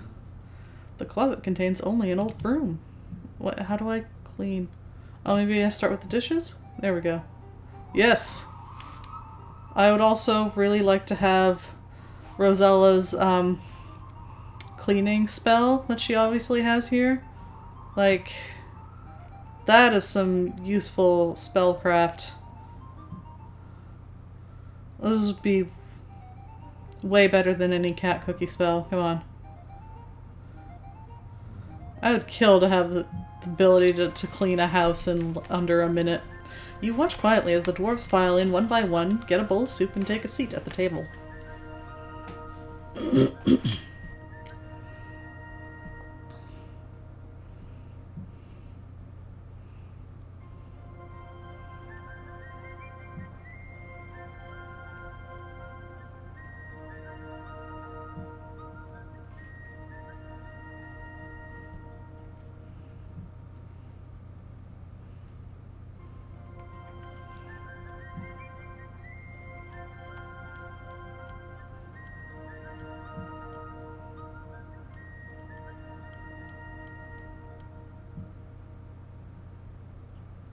This dwarf must be really hungry. He's getting 2 bowls of soup. The seven dwarfs seem very pleased that you tidied their messy home. One politely asks you your name. You tell him and he cordially invites you to sit down with them. You seat yourself at the table and begin to eat the delicious soup. And now we're gonna sit and watch the meat. I'm hungry. I want soup. It's time for the little men to go back to the mine. Goodbye and thanks for the soup, you call as they take their leave.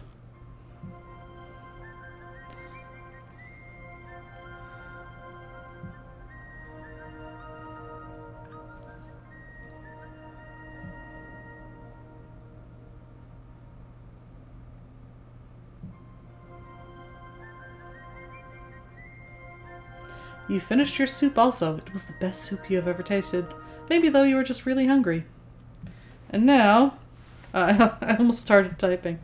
Let's clean again. Phew, I hope that's the last of it. There's a blue pouch in the center of the table.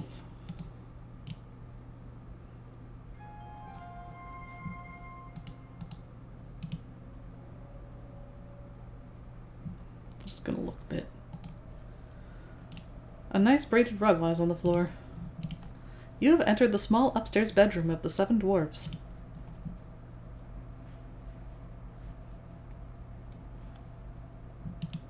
You see a pair of old oil lanterns hanging on the bedroom walls. However, neither of them seem to be in working order. Just in case he had any ideas about stealing one. Quit being a snoop, Rosella. Never! You look in the mirror and see the reflection of a poor but beautiful peasant girl.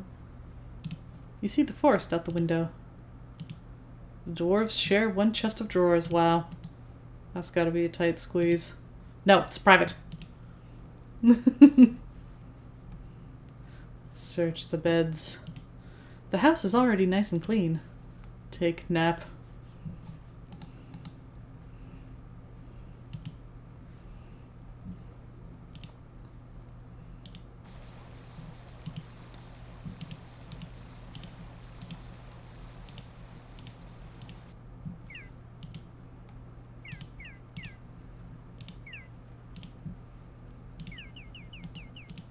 The crude mine is carved into a small hill. Its solid wooden door is propped open. A forest of pine trees encircles you. You see a crude mine shaft in the midst of this forest of pine trees.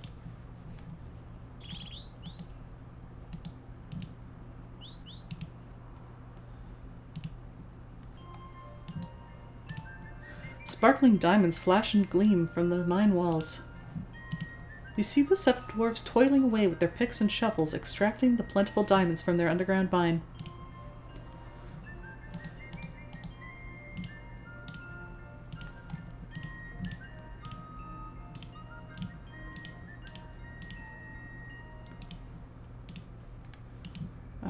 The lead dwarf was this guy, I think.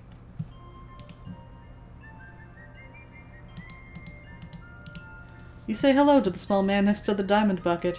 He seems amazed to see you here. Rosella, he exclaimed, what are you doing here? Don't you know this ain't no place for a fine girl like yourself?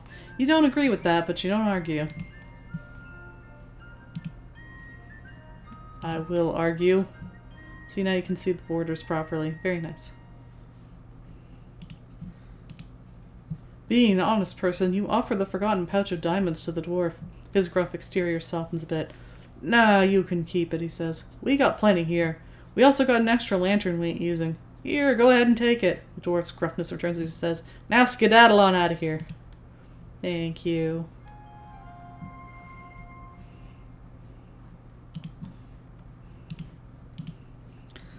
The 7 dwarves must have been really preoccupied with their dinner to forget this blue pouch among the bowls. I mean, it was already in their house, so it wasn't that big of a deal if they forgot it. You could have just left it, probably. You open the diamond pouch and look inside. Many diamonds flash and sparkle from within. Carefully, you close it again so as not to lose any. The spare oil lantern given to you by the 7 dwarfs is unlit. The metal ball is the size of a large button and seems to be made of pure gold. Oh, smaller than I expected. A large button?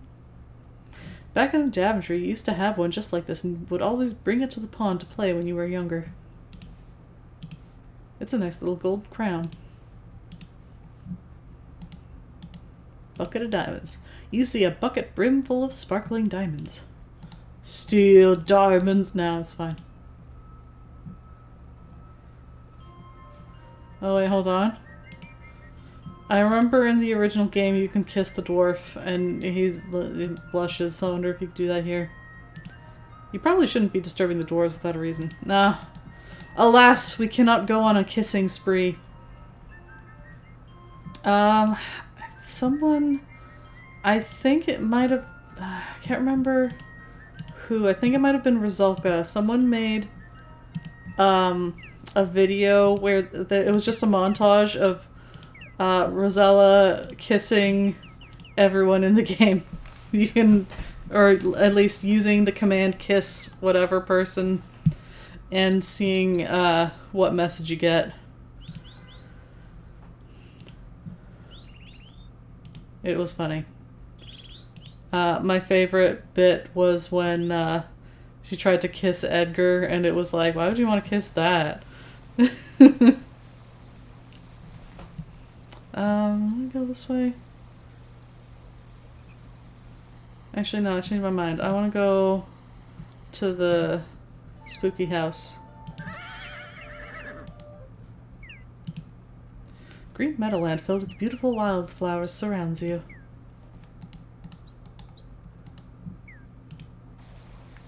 I think it was this way. It was near the river. It was a bit north of the river. Yeah, here we go. Actually, let's have a look at the cemetery. This rundown, gloomy cemetery gives you the creeps. Many of the old tombstones have fallen over, and the entire place is overgrown with grass and weeds. An old rotting tree adds appropriate charm to the decrepit cemetery.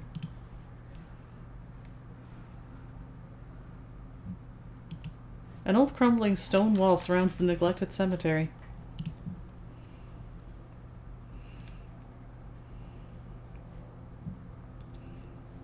Oh, let's do some tombstone reading. This is going to be part of a puzzle later, but I won't have time to... Later we're going to be in a bit of a time crunch.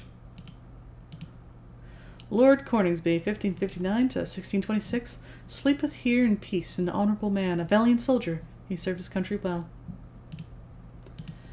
I plant these shrubs upon your grave, dear wife, that something on this spot may boast of life. Shrubs must wither, and all earth must rot. Shrubs may revive, but youth, thank heaven, will not. Strong and athletic was my frame, far from my native home I came, and manly fought with Simon Byrne, alas, but lived not to return. Reader, take warning by my fate, lest you should rue your case too late. If you have ever fought before, determine now to fight no more. 1643. Here lies Newbury Will. His life was finished 'cause he took ill. But none will miss him. He should have been wiser. 'Tis his own fault for being such a miser. Thorpe's corpse. Yeah. I'm a man of few words. Here I lie with my 3 daughters, who died drinking Cheltenham waters. If we had stuck to Epsom salt, we should not sleep in this cold vault. Can you drink Epsom salt? Hey, Ribbons of Distinction. Welcome to the stream. How's it going? Is it better than typing? I feel like they both have their pros and cons. Typing lets you have, like, more variety of things. Like, for example, the interact icon. There's only one type of interaction allowed in point and click, right?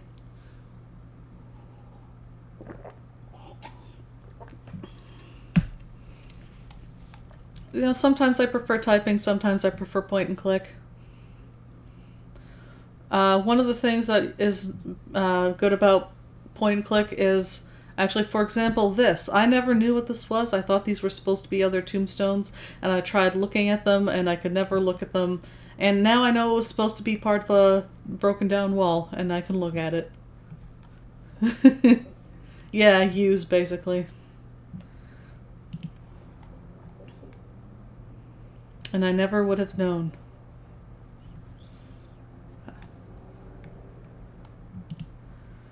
Here lies the body of Marianne Louder. She burst while drinking a Seidlitz powder. Called from this world to her heavenly rest, she should have waited till it effervesced. Isn't that a myth? I don't know. Doctor, I lets 'em. When people's ill, they come to I physics bleeds and sweats 'em. Sometimes they live, sometimes they die. What's that to I lets 'em? Physics? Is that a usage of physics that I'm not familiar with? Could be archaic. I don't know. To the ever-living memory of Hiram Bennett, baby son of Edward and Sarah Bennett, who by a sudden surprise fell asleep the 11th day of November, 1553, aged 6 months. Oh. Point and click is definitely a boon on those treacherous stairs, though. The original King's Quest IV, oh, actually I don't know if the AG1 had that, AGI version rather, had that. The SCI version had some rudimentary point and click, so you could use that on the stairs, helped a bit.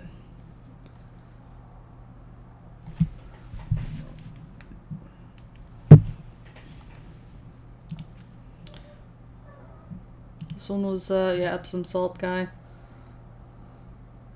Oh wait, tree hole? There's a large hole in the middle of the old rotted tree. Stick your hand in it. Oh, there's nothing of importance in the old tree. It is difficult to climb trees while wearing that dress.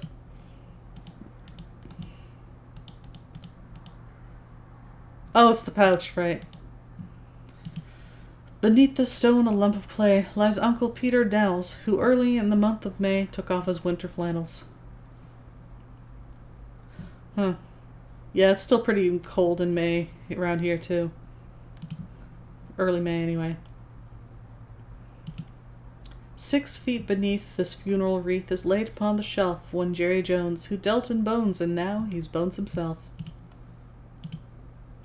See? Wall. Crumbling stone wall. What's this? No. That one's just nothing.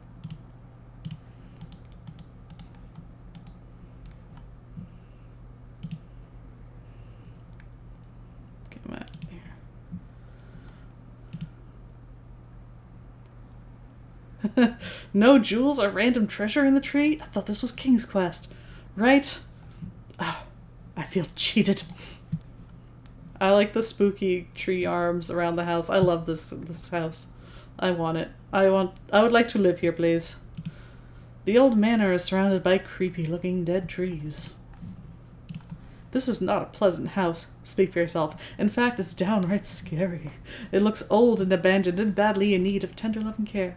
To make matters worse, it sits right in the middle of an old cemetery. The old I got that one already. An old crumbling stone wall surrounds the neglected cemetery and also the house, apparently. Can't look at anything else. No. Alright. Before we go in, I gotta finish reading the headstones. It's absolutely necessary. This is a scary old cemetery. Many of the tombstones are crumbling or falling over, and the entire place is overgrown with weeds.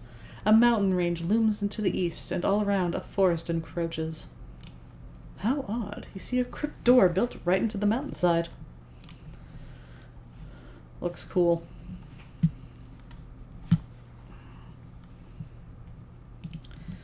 "1546. Reader, here lies, but forbear to read more without a tear. One, I cannot speak the rest. You may weep, I'll smite my breast. Grief preventing, and the stone too small to be written on. Only this, a little boy, Willie, in Abram's bosoms laid."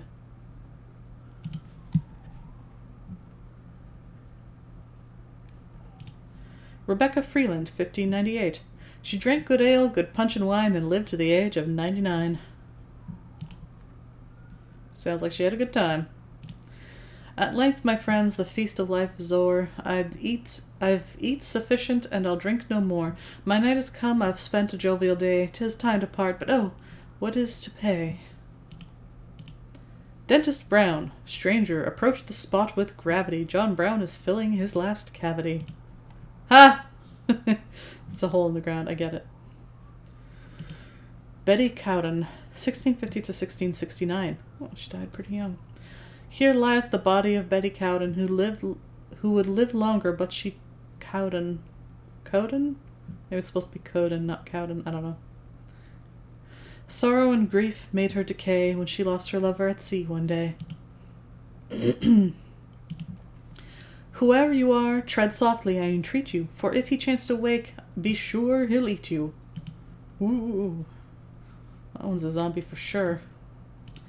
1634 to 1672. She done her best. I want this one. This is my tombstone. Excuse me.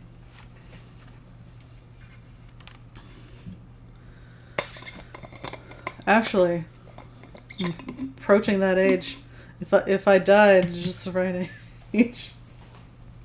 I'm kidding.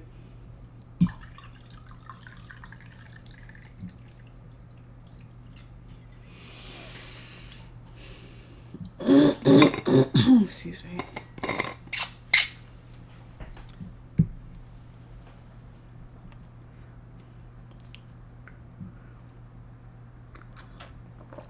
Oh, that's better. I like how all the other screens have lots of ambient sounds, bird noises and the like, but the cemetery is dead silent.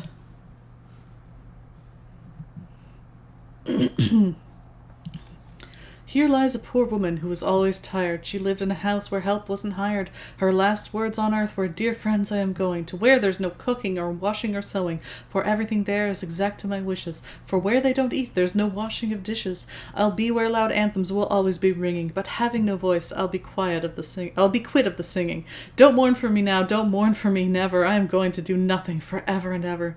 Oh, this one's nice too.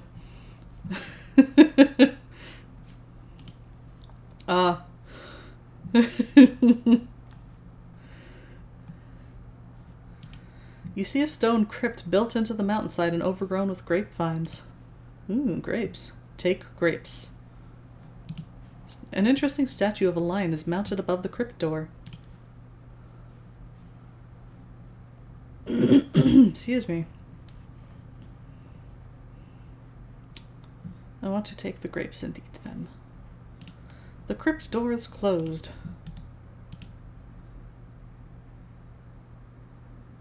The door is locked. It would waste your precious time to stop and pick grapes. Fool! Inventory items. Can I look at the mountain? The Rocky Mountains rise sharply to the east. A pine forest surrounds the decrepit cemetery.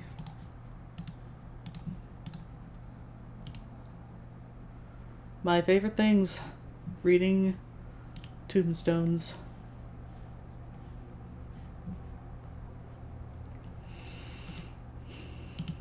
This is a finely carved wooden door. Alright.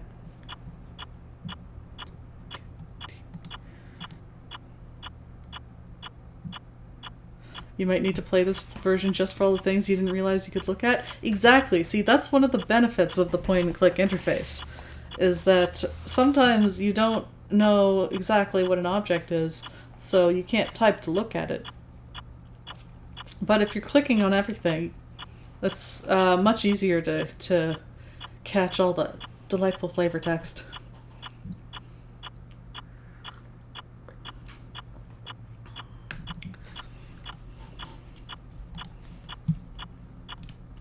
This is the entry room of the old house. Downstairs you see 2 open doorways, and upstairs you see an additional 2 doorways. The room is cobwebbed and dusty, with wallpaper peeling from the walls. You notice 2 interesting portraits above the downstairs doorways. One of a middle-aged woman and the other of a young man. You wonder who they were. This version is called King's Quest IV Retold. And actually, I can post the link in chat for anyone who wants to check it out for themselves. Where is it? I might have accidentally closed that tab.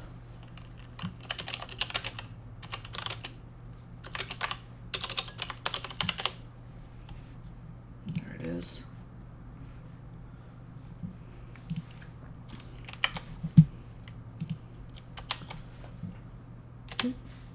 And actually, for anyone who's interested in the King's Quest I Redux that I was playing earlier tonight, that's right.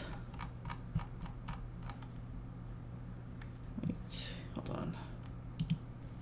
on. Pardon. Here we go.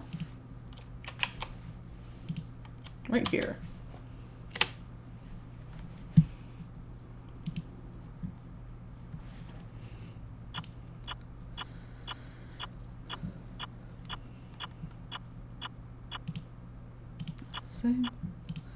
While its pendulum still continues to relentlessly swing back and forth, the old grandfather clock itself is rendered completely useless, as it appears to be perpetually stuck at 8 a.m. I'm impressed it's still going. I mean, even if it is stuck, like, this has clearly been a long time since it's been wound or whatever. Any maintenance. A once beautiful marble-topped table rests below the broken mirror. You look in the mirror and see the reflection of a poor, beautiful peasant girl. Somewhat shattered reflection. But hey, look, reflections in a video game. Those are hard to do. A tattered rug lies on the floor. You don't need any mirror shards. Besides, you could cut yourself.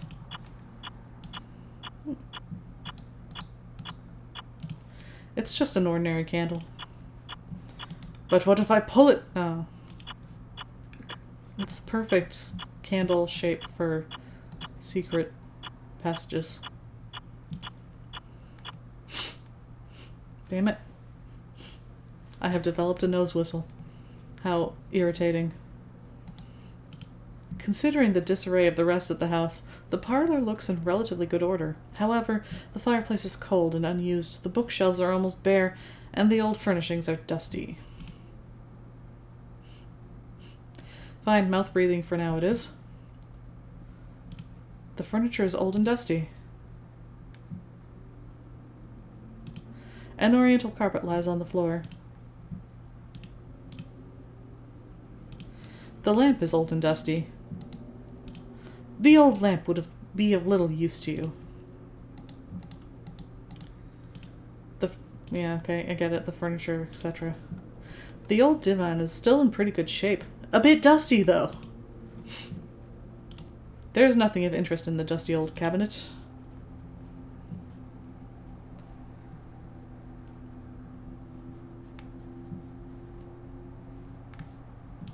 The fireplace hasn't been used in years.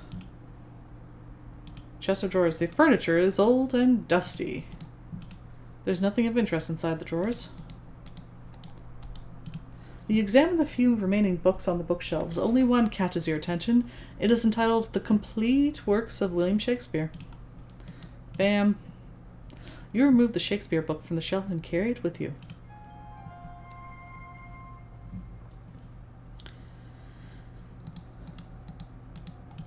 An interesting portrait of a young girl hangs above the fireplace. You gaze at it intently and notice that her eyes seem to stare at the left wall of the parlor. You examine the left wall very closely and notice a little latch. Is there perhaps any dust in the dusty old cabinet? You know, let's check. There is nothing of interest in the dusty old cabinet. You know, I guess there mustn't be because dust is really quite interesting.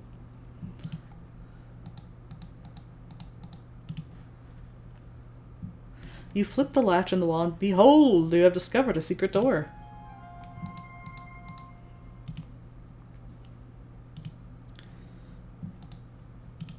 You have found a secret tower.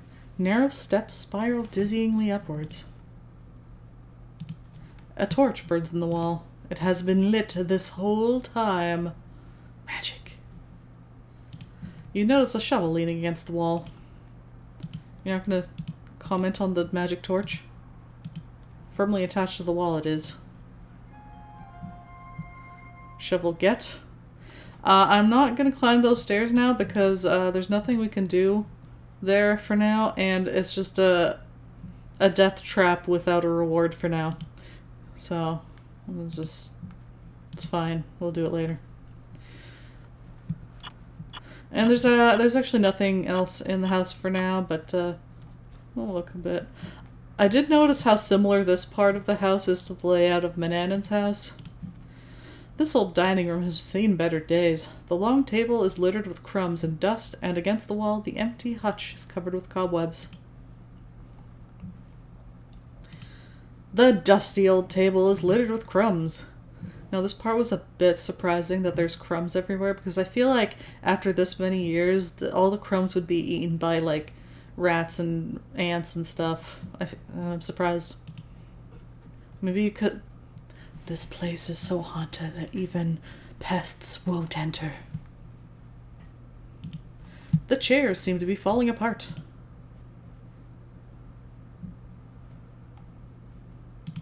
A tarnished chandelier hangs above the dining table. There is nothing of interest in the hutch.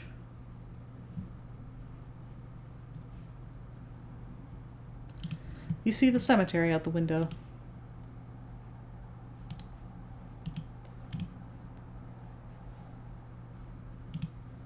You have no need to climb the chandelier. I'll tell you what I have a need to do.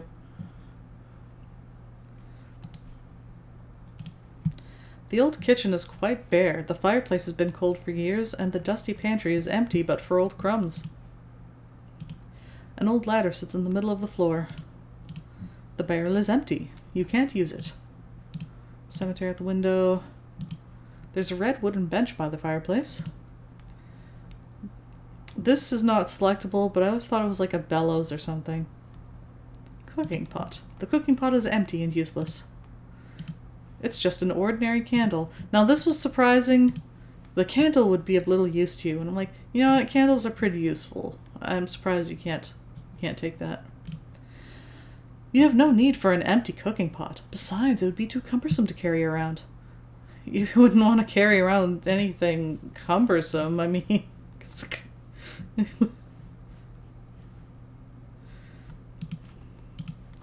you open the Shakespeare book and thumb through its pages. Contained within it are the wonderful plays of the playwright William Shakespeare.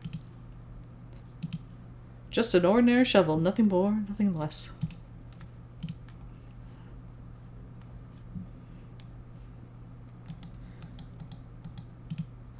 The old butter churn is empty and useless. The empty butter churn has no use for you. We need to get some milk. I like this, look. Crumbs. There are crumbs scattered all over the room. Take crumbs. You have no use for crumbs. Eat crumbs. The pantry is bare. The only place this ladder could help you reach are the upper pantry shelves, and there's absolutely nothing of use to you up there. Churning lots of butter.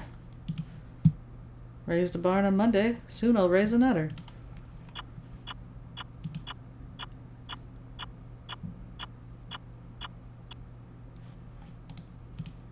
This old bedroom must have once been very nice.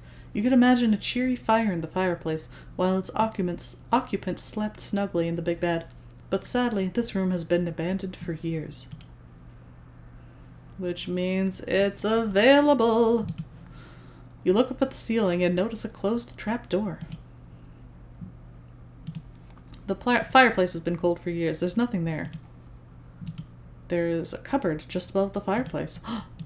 You search the cupboard but find nothing of interest. Oh. You see the cemetery at the window. Well, that's the back. That should be like the forest or something. This old bed still looks comfortable. Alright. No, oh. You don't have time for sleep. Fine. The lamp is old and dusty. A large old chest of drawers rests against the wall. The chest of drawers is empty. A lamp, no use, etc. The fireplace is cold to touch. A worn rug lies beneath the bed. You lift the rug but find nothing.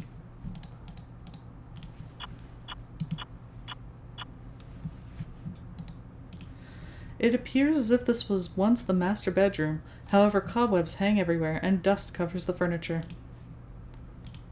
A tattered oriental rug covers the floor at the foot of the bed. Find nothing. A chest of drawers supporting a broken mirror sets against the wall. Sits? It's supposed to be sits. Old and dusty. The old bed is massive and dominates the room. Dressing table. You see a small dressing table.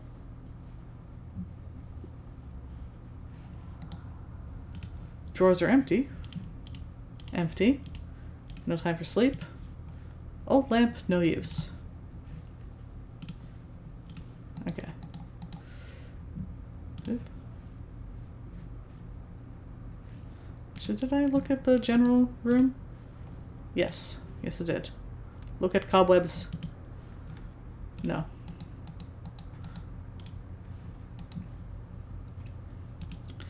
This old baby nursery must have once been a cheery place. Now through neglect, cobwebs decorate the corners, wallpaper peels from the walls, and dust covers the nursery furniture.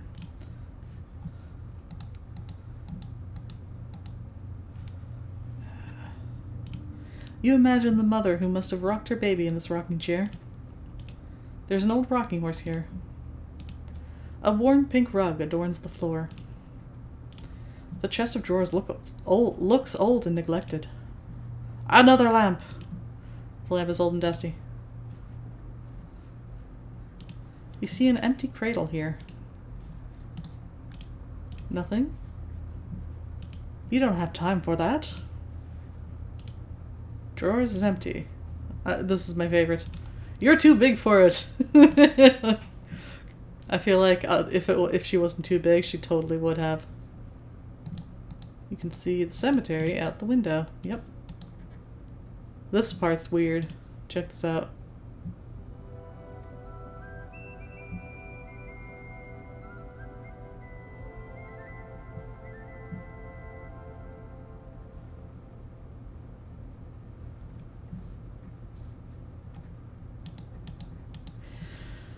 Well, now we've thoroughly explored the best location. Bit there, needs a little help with the pathfinding there. Ah! If you're fast enough, you can actually look at the raven. Works better on slower speeds, though. We should probably wrap up.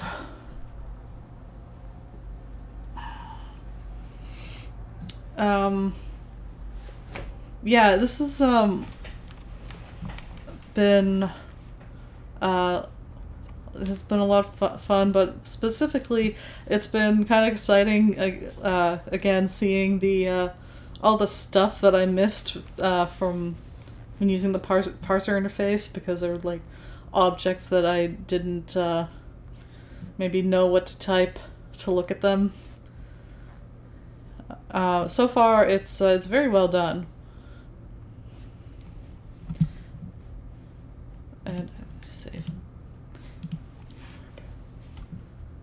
Oh, there's a auto save. Can I not? There we go.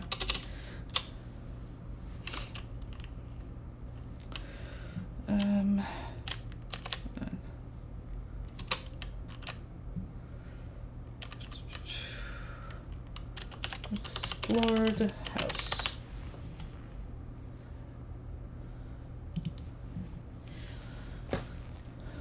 I'm not sure how the autosave works. I didn't realize there was one.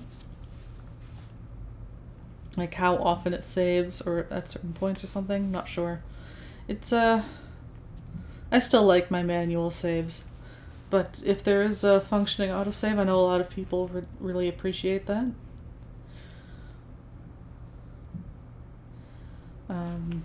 Where was I? I feel like I was in the middle of saying something when I remembered that I need to save. Anyway, yeah, so far it seems very well done. And, well, I encourage people to check it out.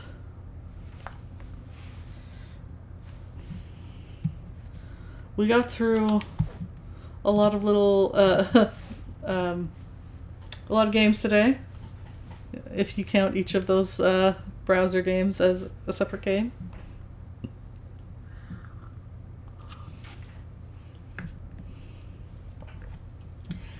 I will continue King's Quest IV Retold next Tuesday. It's not the longest game, but I might not finish it next week. Oh,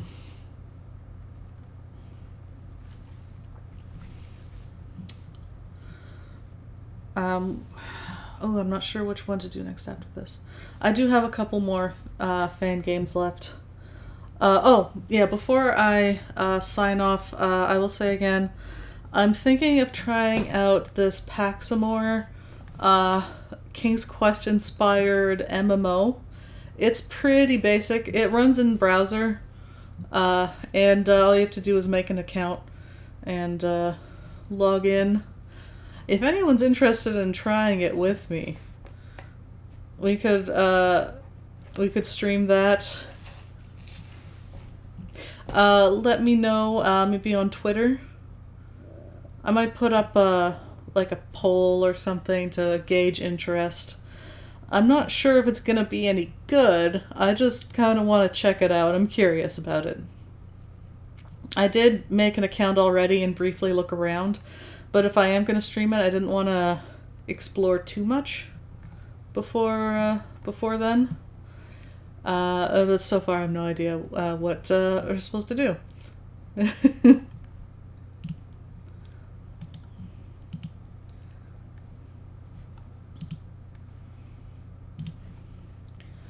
Let's see who's on. What else? Oh yes, so it's planned for next Tuesday, this Friday. Continuing Souls of Chaos bonus dungeons in Final Fantasy I for the Game Boy Advance. We're on Lifespring Grotto. Actually, next time we're going to tackle what are apparently the most difficult bosses in the game. So our first real challenge. So far, because of accidental overleveling while trying to complete the bestiary, the bosses have all been pretty easy. But these ones are supposed to be difficult no matter what your level, so we might have an actual struggle with potentially reloading and deaths. And this Sunday we will continue The Lost Mind of Dr. Brain. The non-stop chattering of Dr. Brain. Probably 2 more streams of that. Last stream did not go well. And who's on line? Looks like Taco Adventure is wrapping up. There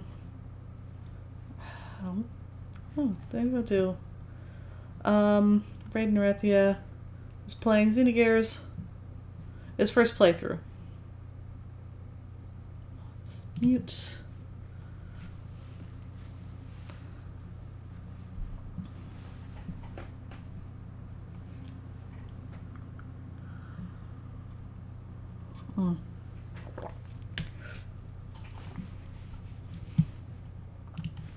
Anyway, thank you everyone for joining me tonight. This was a blast. I had a lot of fun with all of these games, even the kind of crummy browser games. It is what it is. That was, the Flash era. There was a lot of that.